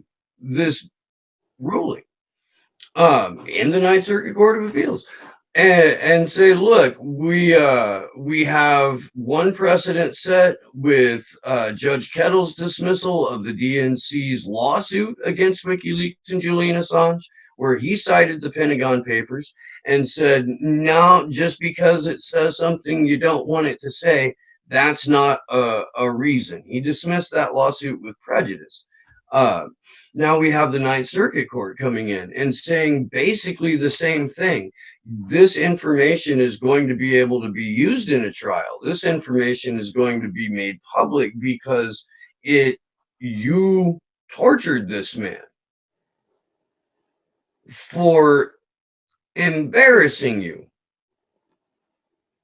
So it presents, I guess, an opportunity to kind of kindly and politely, let Julian's legal team know that you know about this too, and that it's a pretty short, straight line to draw between this ruling, Judge Kettle's ruling, and their incorporation of it into Julian's defense. And I think things like this are super pivotal too, because the defense team itself isn't the biggest team in the whole world. They are just really, really dedicated and really, really skilled at what they do. So any type of citizen research and stuff like this is awesome to help them out. So I think it's really, really cool that this article happened. But we do have a couple people to say thank you to. We have Natalie Williams, Edward West, and Eslyn Westby, if I can pronounce that name right. They donated to help the GoFundMe to get Taylor and Steve to London and me and Christy to DC. So I just want to say thank you very much for contributing to that. And double shout out to Ed, because I know for a fact that he's donated before. I met Ed when Ron Placone came to do stand-up here. Ed's a very nice guy. Yeah, thank you guys so much for donating. Again, we are kind of in crunch time here, so thank you. Yeah, and if you can't donate, but you dig what we're doing and you feel like it's a worthwhile cause to support, please share the link, because that helps too. It really does. Tell your friends about this show. Tell your friends about my show. And yeah, let's get this out there. Let's see if we can. There's like 50 or 60 shares on it. Let's see if we can't get it to over 100 shares by the next time you guys see us. That would be awesome. And I will pull that interview up. Give me just a minute and find something to talk about. Cool. So yeah, we're gonna queue up the interview from when Christy and I were on Redacted Tonight VIP. I actually have a correction to make from that. When I was talking about Chelsea Manning, I said that she spent like 27% of the last decade in prison. It should have been 77%. 7%. So I said that wrong, and in retrospect, it was just because I was super freaking nervous being on like a real TV studio with Lee Camp. So I tried not to fangirl too hard when I met him. It was sort of surreal. Yeah, you guys got to meet Rick Sanchez too while I was in hair and makeup, and Christine Grr. and Andrew, You know, two activists working hard please to try to stop. save Julian Laptop. Assange's life and regain his This is freedom. insane. we're just gonna listen to it. This is flattering. Ori. Ease. My computer is not cooperating. Okay, now I can pull it up. Cool. But I'm just gonna let it play. Are we watching the whole thing? Is that a thing? I don't know. It's like 15 minutes long. I don't know how much of it we want to watch. Andrew, thank you for joining me. Thank you for having us. Thank you. So I want to get to all the details and everything, the new updates on what's going on with Julian Assange, but I want to start with a broad question. I have often recommended that people that want to create change, Americans, could be other countries that want to create a better world, they find their thing, their area that they're passionate about, and they get involved and do the most they can in that area. you guys, at least for part of your time, have picked Assange as your main thrust, as your main passion. What is it about Julian Assange that made this your area that you were going to work on and really strive to regain his freedom? Well, for me, WikiLeaks and Julian Assange is something I've followed on and off through the years, and especially in March of 2018 when he was gagged in the embassy, and then it just became much more. When he was arrested. Well, this is even before, when he was back in the embassy. His rights were just slowly being violated, and at that time, Unity for J was starting to come up and ask for volunteers, and I got to the point where I just could not do anything, and so I started volunteering with Unity for J. And then, we ushered in 2019 essentially with his arrest, and it just became more and more evident that we had to do something on the U.S. side to start rallying support, that we don't support our government doing this to a journalist and a publisher. Yeah. Andrew? For me, it's really because the struggle for WikiLeaks is ending the global apartheid state, the global imperialism. It's getting at the core of actually restoring freedom and guaranteeing it to everybody. It's the basic struggle for human rights across the world. And more importantly, it's interconnected to every other activist struggle. Because if you don't have the ability to communicate and share ideas and give accurate information, you can't find out about immigrants getting killed at the border. You can't find out about detention camps. You can't find out about the decisions of multinational corporations that happen in the dark. So it's really, for me, it's about making sure that everyone can have that underlying foundation of speech regardless of what it is. And it's just through fighting for Julian and WikiLeaks that I get to do that. Yeah, that's so important. And the information he brought forward, proof of war crimes and all kinds of crimes, not just war crimes. He's the epitome of a political prisoner. Absolutely. Imprisoned for what he revealed to us, for revealing the truth. So most people know that he's no longer in the Ecuadorian Embassy. He's now been arrested nearly a year now, or something like that, in Belmarsh Prison in England, and he's got his extradition trial coming up. What's going on in the case? What are the next steps? Yeah, so there's a couple case management hearings through January, but the big hearing starts February 24th. Now it's been estimated it's going to be about 4 weeks, and those may not be consecutive, so we don't know how long this hearing is actually going to last. And then after that, there will be an appeals process of some kind, probably on either side, depending on the ruling. So this is... They've already shown, that judge has already shown that it's not going to be favorable to... Right. We've seen since his arrest, these hearings in the UK are not following rule of law. They are not paying any attention as far as he's unable to prepare for his defense. His health is declining. He's in solitary confinement for 23 hours a day, and they don't really seem to care that this is putting him at a disadvantage to prepare for this hearing. And the basis of it, why is he even still in prison? They claim they're holding him for jumping bail, but now it's on charges, or they weren't even charges, it's on investigation that's been dropped by the Swedish prosecutor. They don't even have the bail charge anymore, actually. Yeah, that's expired now. At this point, it's 100% in jail for a political purpose, and that is to keep him silent and to slowly torture him. That's... Right. It's just so incredible and horrifying. Explain to people why there is such a fight to make sure he's not extradited to the U.S. I think a lot of people that aren't informed maybe about this or aren't informed about how whistleblowers are treated here in the U.S. may be like, well, so he gets extradited to the U.S. and he has a trial here. What's the big deal? Why is there a fight against extradition? If you look at how Chelsea Manning's been treated over the last decade, she spent 27% of that decade in some type of prison or jail establishment. Mm-hmm. She spent 10% of the decade, so almost a year, actually in solitary confinement herself.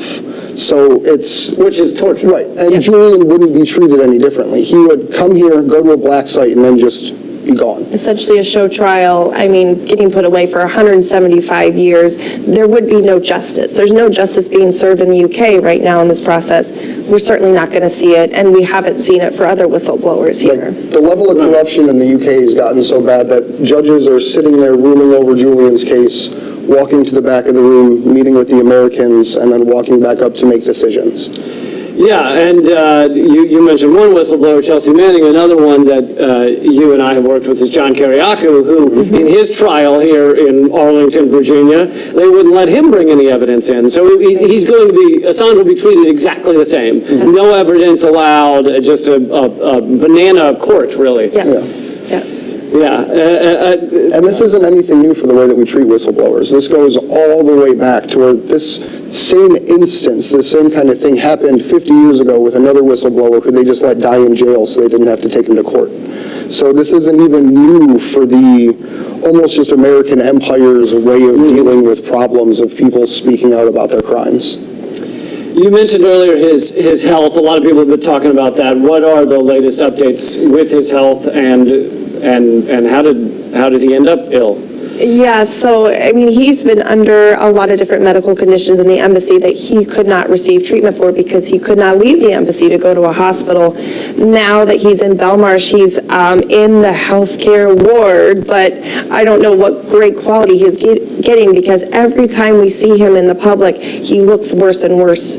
On Christmas Eve, he called Vaughn Smith, who's the founder of the Frontline Club in London, and essentially said, "I'm slowly dying here in prison." And Vaughn expressed that Julian, who's very clearly articulate, very well-spoken, was slurring his words and sounded medicated or sedated. So, you know, we don't know exactly what's going on there, but we have Nils Meltzer, who's, you know, essentially said he's being psychologically tortured in Belmarsh. Yeah, a lot of doctors have stood up and said that his treatment is a crime. Yes. I mean, his health. There's actually letters circulating it's called the Doctors for Assange group, where they're getting letters together, sending them out to prominent people, prominent government organizations, just trying to raise awareness and get other doctors to stand up and speak out too. This may be a kind of obvious question, but we have this ridiculous Democratic presidential primary going on right now. It's been going on for about 3.5 years now. And what have the Democratic candidates said about Assange? So one of the co-hosts to our vigils actually did a really, really good piece. Her name's Taylor Hudak. And she went and found all of the different footages and statements put out by the candidates, and the only candidate that actually said something in support of Julian, as most people who watch probably know, is Tulsi Gabbard. But outside the Democratic Party, she said he should be freed, right? Yeah, that she would pardon him, she would dismiss charges, yes. But you actually find more support for him outside of the Democratic Party with people like Adam Kokesh, Dario Hunter, and then even Howie Hawkins as third-party candidates. That's the Libertarian Green Party, yeah. Yep. Yeah, I mean, it's despicable that these, Democratic candidates say that he should face a trial here in the U.S., which basically means just be brought here to be tortured. And talk about the fact that on its face, the idea that he should come to the U.S. for a trial is laughable because this is not a U.S. citizen who has never operated within the U.S. Why is he why are we allowed to grab him and put him in a U.S. trial? Because he committed the crime of revealing the crimes of the rich and the powerful. It wasn't anything beyond him saying, look at these people that you bombed for profit. Look at these environments that you destroyed for the sake of corporations. And then even like recently they released, it's called Fish Rot. It showed how, I believe it was Nigeria or one of the African countries was literally just selling off fishing land to the highest bidder. It wasn't based on like population control or anything. That this corporation just stepped in and decided, hey, we're just taking all the fish. And the government just signed off on it. So it's not even that WikiLeaks is fighting just the Americans with the OPCW leaks and that stuff. It's a global force to say, hey, these are what your leaders are doing in the world. What are you going to do about it? Because of the propaganda we get here on the corporate media, a lot of people think that Assange just went after America and, just went after Hillary Clinton or something, when in fact he revealed the crimes and the corruptions of U.S., China, France, Germany, Deutsche Bank, a lot of the big banks, Russia. There's so many different things he's revealed, or WikiLeaks has revealed. It's not, like you said, it's not just against America. I always invite people to go to wikileaks.org and look at the leaks. Type in any country, politician, whatever. You're going to find thousands of documents, and they have 100% accuracy rate. So yeah, a lot of people think it's just the DNC, it's just Hillary, that he put Trump in office, when really he's been exposing corruption and crimes for the better part of a decade now. Right. Talk about the next steps. When's the next Free Assange Vigil? What protests are you working on? How people can get involved? So we do a live stream every Wednesday at 10 p.m. Eastern on YouTube. You can find us at Action for Assange on Twitter as well. And then also for the last week of February, which is the first week of Julian's extradition hearing, we're going to be doing protests here in D.C. from the 24th to the 29th Of February. And it'll be at places like outside of the Department of Justice, outside of Amnesty International, because they haven't spoken up in support of Julian yet, outside of the DOJ, and just selective targets, like even outside of the CIA and then outside of Chelsea Manning's prison in the Eastern District of Virginia. This is something we didn't even get to. Yeah. Chelsea Manning is back in jail, being charged, what, $1,000 a day for this ridiculous grand jury idiocy, where they're basically saying, tell us lies about Julian Assange or else we won't let you out. And her testimony is already public record. Right. She already testified and told them everything that they would need to know in this case. Yeah. It's a perjury trap. I'm trying to get her to speak against Julian and WikiLeaks, and she's refusing to cooperate. And so, yeah, she's back in prison and being fined for it until she cooperates. Yeah, it's revolting. So what, people will be seeing this all over the world. If they can't make it to DC, or even if they can, what website, how can people get involved? So the first thing is we like promoting the idea of decentralized activism, where you don't have to go to a major city to be at a protest. You can be the one person protesting in your town. Walk around, put up flyers on telephone poles, put up signs, get yard signs and put them in there. So the first thing is do what you can with the time and money that you have. And then we do have like our live events every Wednesday. We are transitioning to try to get town halls set up as well, which would be local events around the vigils each week just to help with community organizing. But if you're interested in connecting with us directly, you can go to action4assange.com. And that's where you can find us on there. Action4assange.com. And we really want to take this opportunity to get U.S. supporters. If you can come to D.C., join us, help us peacefully protest and show our government that we support WikiLeaks, we support free speech, we support free press, and we do not want to see Julian Assange brought here. We don't want to see him die in prison. He should be freed, and we really thought this would be a great opportunity to gather as many people in D.C. as possible. Thank you, Christine, Andrew, really appreciate it. Keep fighting. Thank you. Nice job, guys. Great job. Really proud of that. I thought it was great. I watched it live. It was really exciting to see you guys, and a big thank you to Lee Camp and RT for consistently talking about Julian Assange and being on the right side of this issue as well. And you guys did a fantastic job, and I'm really, really proud of you both. I am, because you did great. Thank you.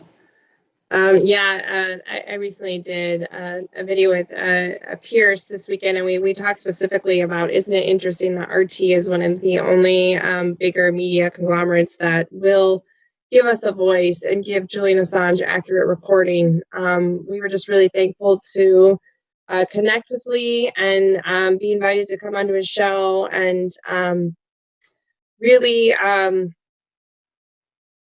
trying to promote the DC actions, but not only that, promoting the vigil, promoting and talking about what is happening to Julian and his health and the extradition hearing, because a lot of people in America don't know much about it.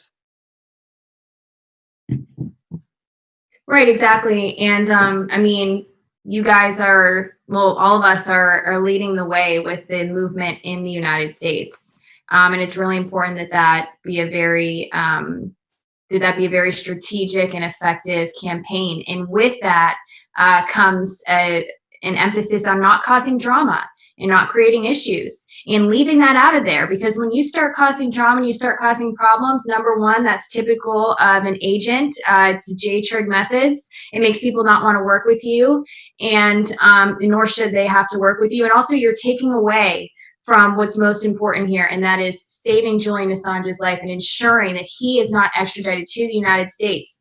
So when, by doing these things and by trying to in being bothered by people who are starting problems. It's really irresponsible, it's ineffective, and it shows who the bad actors are.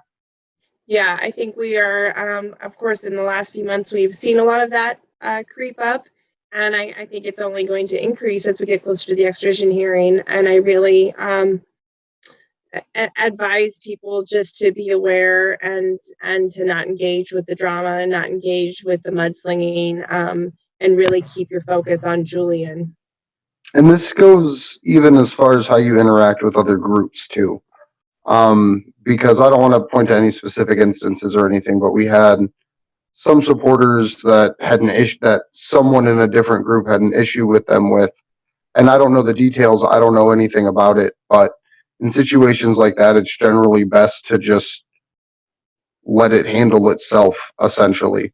Because you'll more or less see who's the person trying to create the drama and who's the person that actually has legitimate concerns that need aired. So I think that's something that's really important to listen to as well. Because there's going to be a lot of different people and a lot of different personalities and a lot of different people that believe that believe in the core same things, but may have a different philosophy on the world than what we hold and what the role of government should be and all these different things that can cause divisions among people. So make sure that when you're organizing, you keep it as issue specific and centered around the fact that like we're here to build something together so we can have the ability to express these differences and ideas. Yeah, and that's just a part of having just knowing how best to handle yourself in these activism situations. It's best to always keep your focus on what's really, really important here. And because this time it's really, really crucial. Mm-hmm. So I think we can maybe segue a little bit into Julian Assange's recent court update on January 13th, this past Monday. It was a little late notice. Thankfully, we have these amazing activists in London who caught it in time to rally people to get there, that Julian Assange was actually going to appear at court. Really, we had thought that all of the case management hearings in January he would likely be doing via video link. And this one originally was scheduled for the 14th and then got moved. And as we saw, Julian's lawyers specifically kind of mentioned that confusing mix-up and that they are not getting enough time with him to go over the court documents that need to be turned in. I believe the first set was supposed to be turned in, or is supposed to be turned in by the 18th. They're expressing that in Belmarsh, they are having a very hard time getting access to him. Maybe they've only had 2 hours with him since the previous case management hearing in December. And I even read that some of the U.S. prosecutors were trying to assist them with Belmarsh's limiting ability for them to have access to him. We did actually get some pictures and video footage of Julian in the van from, I believe it when he was going back to Belmarsh. And I do have to say he did look a little bit better. He was smiling. He didn't seem quite as maybe spacey is the right word. He seemed pretty well cognitively with it. Go ahead. Drugged. He didn't look drugged. drugged. And He we didn't know look drugged. he's Yeah. been being drugged because of the phone call he made on Christmas to his friend. Yeah. No, I played it's on my Twitter. I can go find it if we don't get it in the chat here in a minute. But I played it on my show the other day after I had on Eleanor Goldfield, which was a wonderful conversation, and you should go watch it at some point. Yeah, here we go. So I will pull this up. But yeah, I mean, really, I was struck hopeful by the way that he looked. I was. And I will have this clip ready in just a second.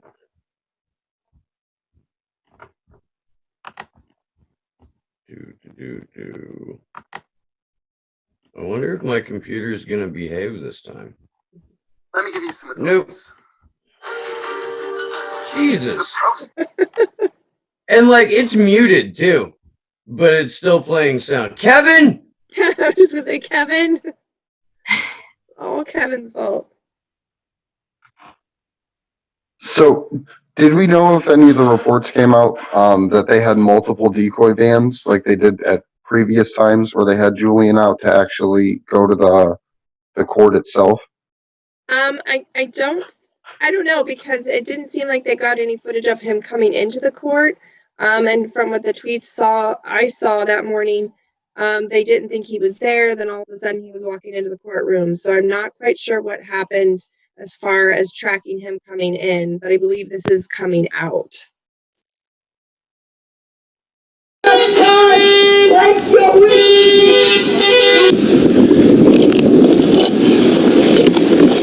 Julian, stay strong. Stay strong, Julian. We're fighting for you. We won't let them do it to you. We won't let them do this to you. Stay strong. Remember, we're here for you. Remember that. Stay strong. You will be free. Governments will not win. Wow, I can't believe it. You can talk. Talk. You can talk. Talk.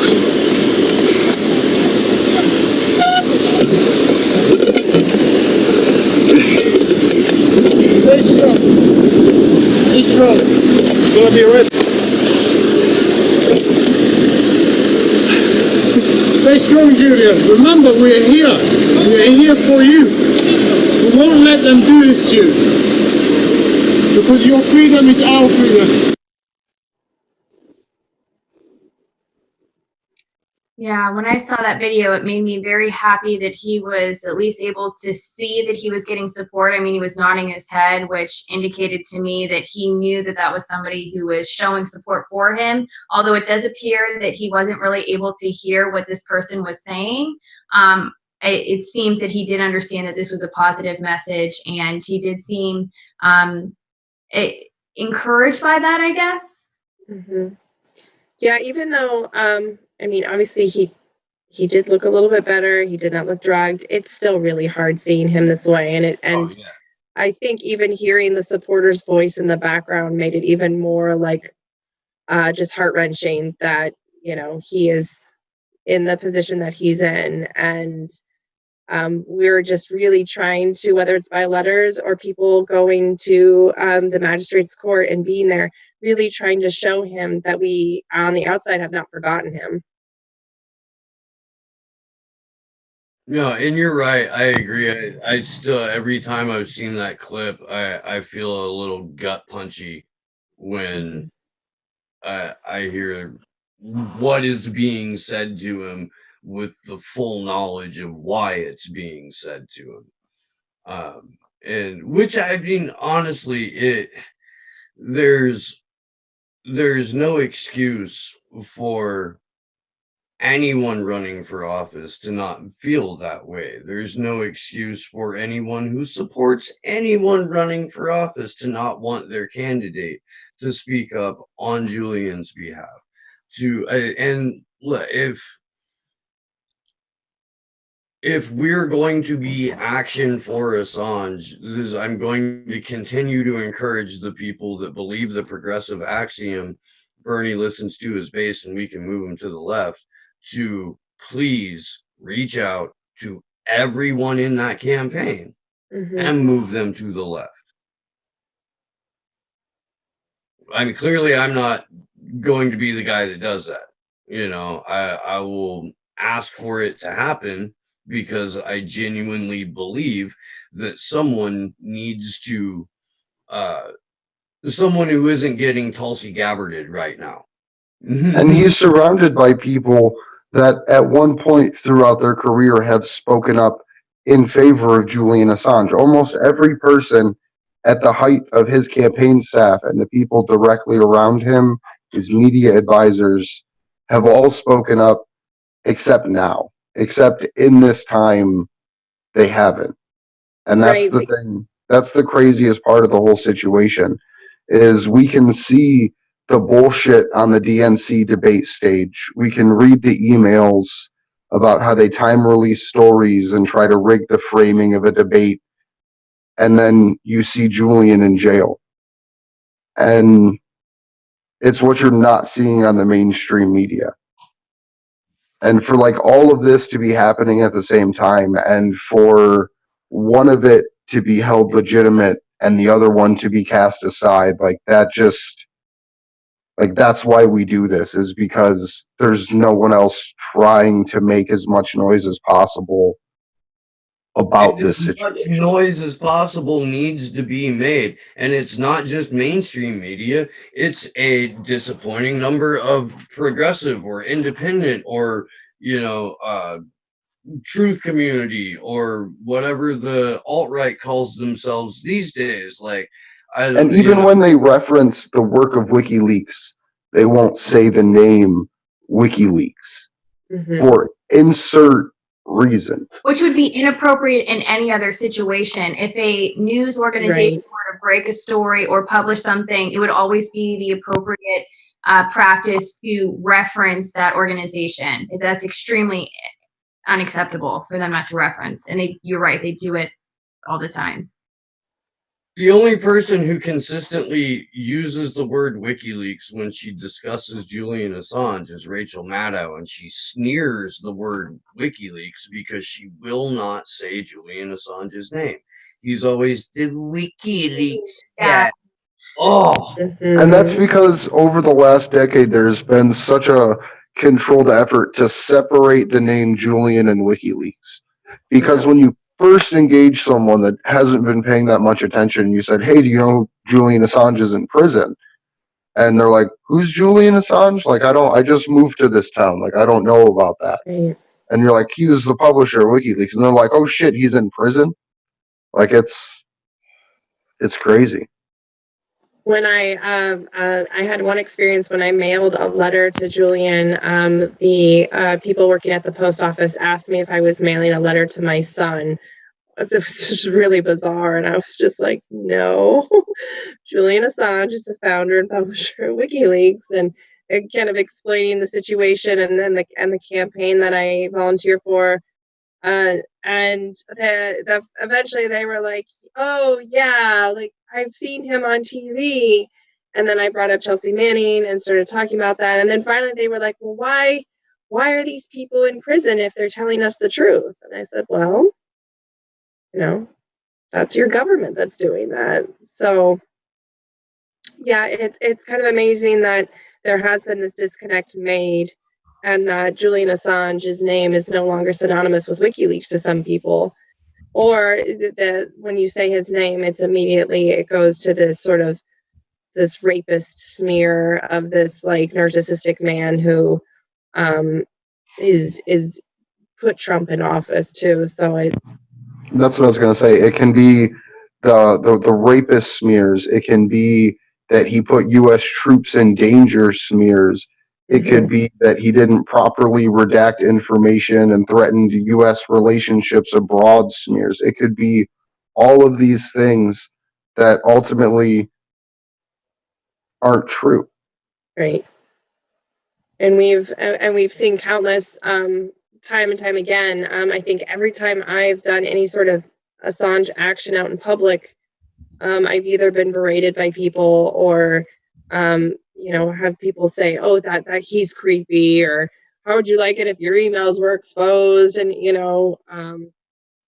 then there was stuff yelled about Russia at us, and it's just sort of this never-ending beratement of the top 5 smears. Like, you could just count on somebody saying one of them, and like we've said before, the information war against Julian Assange in this country has been very successful in poisoning the minds of the people of this country. I hope I didn't send Gordon in too much of a spiral by telling him to read the Gulf of Aden emails. I thought about that afterwards, and I was like, oh man, if he actually reads that, his whole world's gonna change. That's hilarious.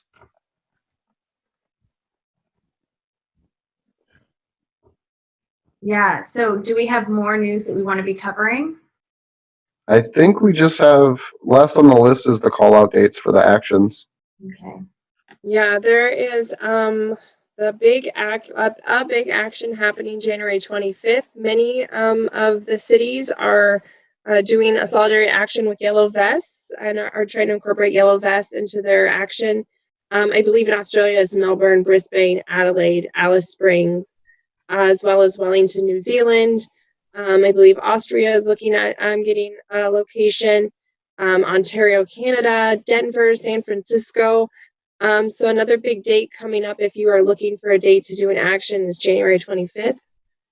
And then of course, please be looking ahead if you are in the US and you would like to come to Washington, DC. We will be there hosting actions, peacefully protesting February 24th through the 28th. We are planning on marching from the White House to the DOJ and conveniently passing by Trump Tower on the way.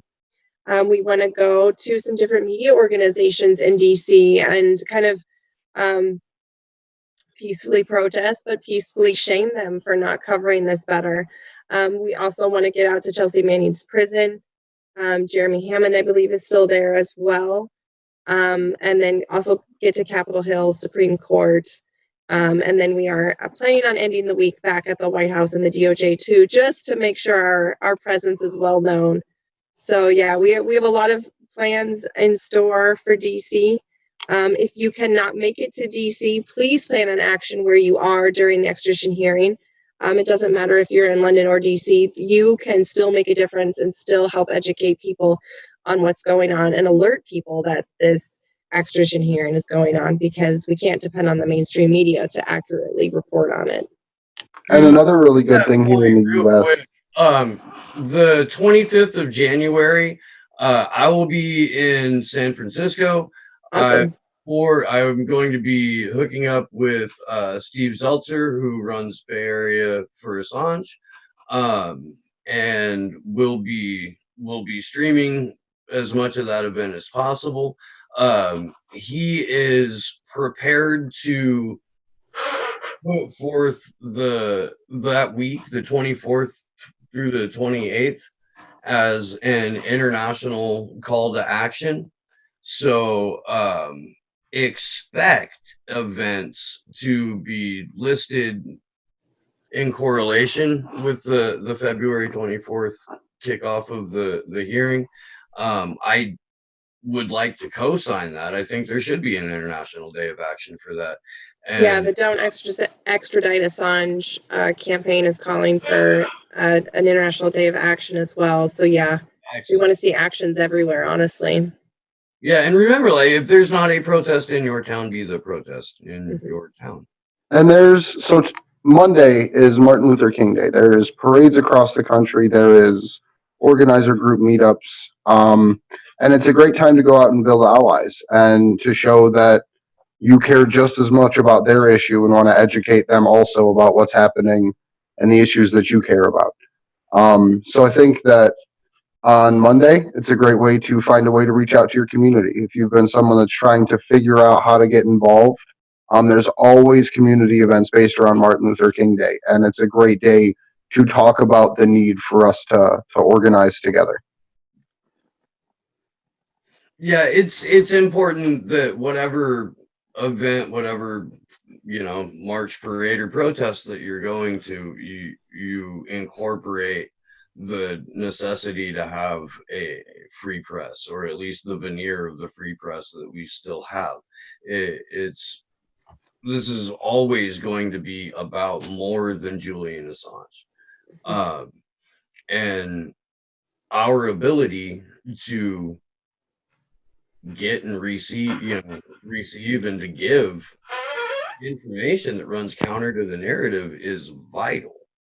If we lose Julian Assange and WikiLeaks is deplatformed, put out of existence, do you really think that the Washington Post is going to go digging into the underlying circumstances as a why?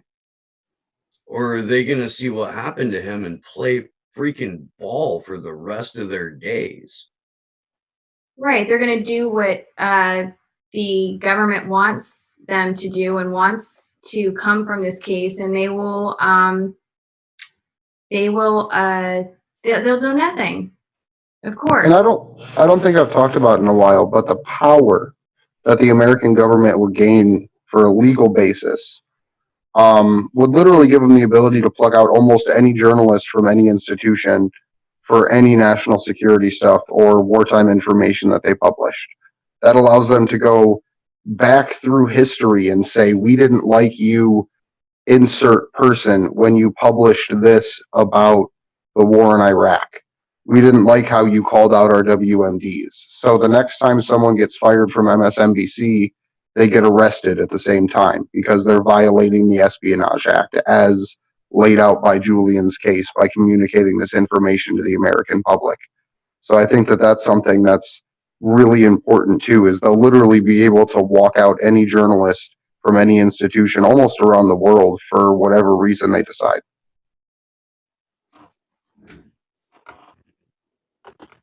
Yeah. Do we want to wrap it up, or do we have anything else you want to touch on? Okay. I'll start. So thank you everybody for tuning in on this vigil. If you are new, do know that we go live every Wednesday at 10 p.m. Eastern Standard Time, 7 p.m. Pacific Standard Time on Action for Assange YouTube channel. A big thank you to Gordon Dimmick for collaborating with us, and Jason Burmis as well, our guest, for coming on and also streaming, as well as Jason Carney with the people of the 99%. Thank you. And again, thank you everybody for watching. Thank you everybody who has donated to our campaign or to our GoFundMe and campaign, our GoFundMe, and for supporting Julian Assange and Chelsea Manning. My name is Taylor Hudak, and you can follow me on Twitter at _Taylor Hudak. And also, if you are not following the 1 versus 5I campaign, please do follow the campaign at the number 1, the letters VS, the number 5, the letter I. It is all about journalist and activist Susie Dawson taking on the Five Eyes intelligence agencies in a court of law. Also follow sort of the branch of that movement, which is protectsusie.com. Go to protectsusie.com. Follow that initiative on Twitter at protectsusie, I believe the handle is. Do that, sign the open letter, and we're grateful for all of your support. And thank you all for joining us tonight. Yeah, my name's Andrew Smith. You can find me on Twitter at Andrew Zigmund, Zigmund. And I'm just super excited. I'm looking forward to DC. We have some guests of the show that are helping us get in contact with different organizers for different causes.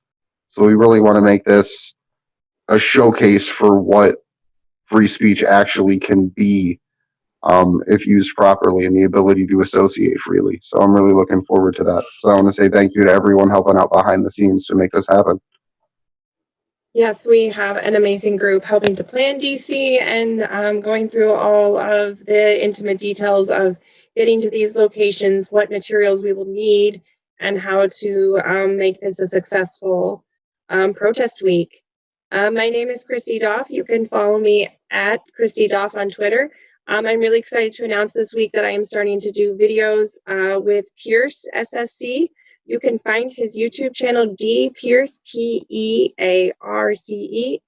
You can also follow him on Twitter at the same on the same handle. We'll be doing Assange updates. We are having a video coming out about the Iowa caucus, and we'll be covering that the next few weeks as well. So yeah, please subscribe to his channel, follow him on Twitter, and look for those videos coming out throughout the weeks. And my name is Steve Poikinen. I host a show called Slow News Day here on the YouTubes, which you can find if you type in Slow News Day podcast into the YouTube search bar. Thank you to Jason Burmis for being on tonight, and to my co-hosts. You guys kick ass. And thanks to everyone who tunes in every week, who helps us, get this information out. We love you guys. Again, if you can, please go ahead and share the GoFundMe link. And if you can donate to it, that would be even better. And we will see you soon. Good luck to us all.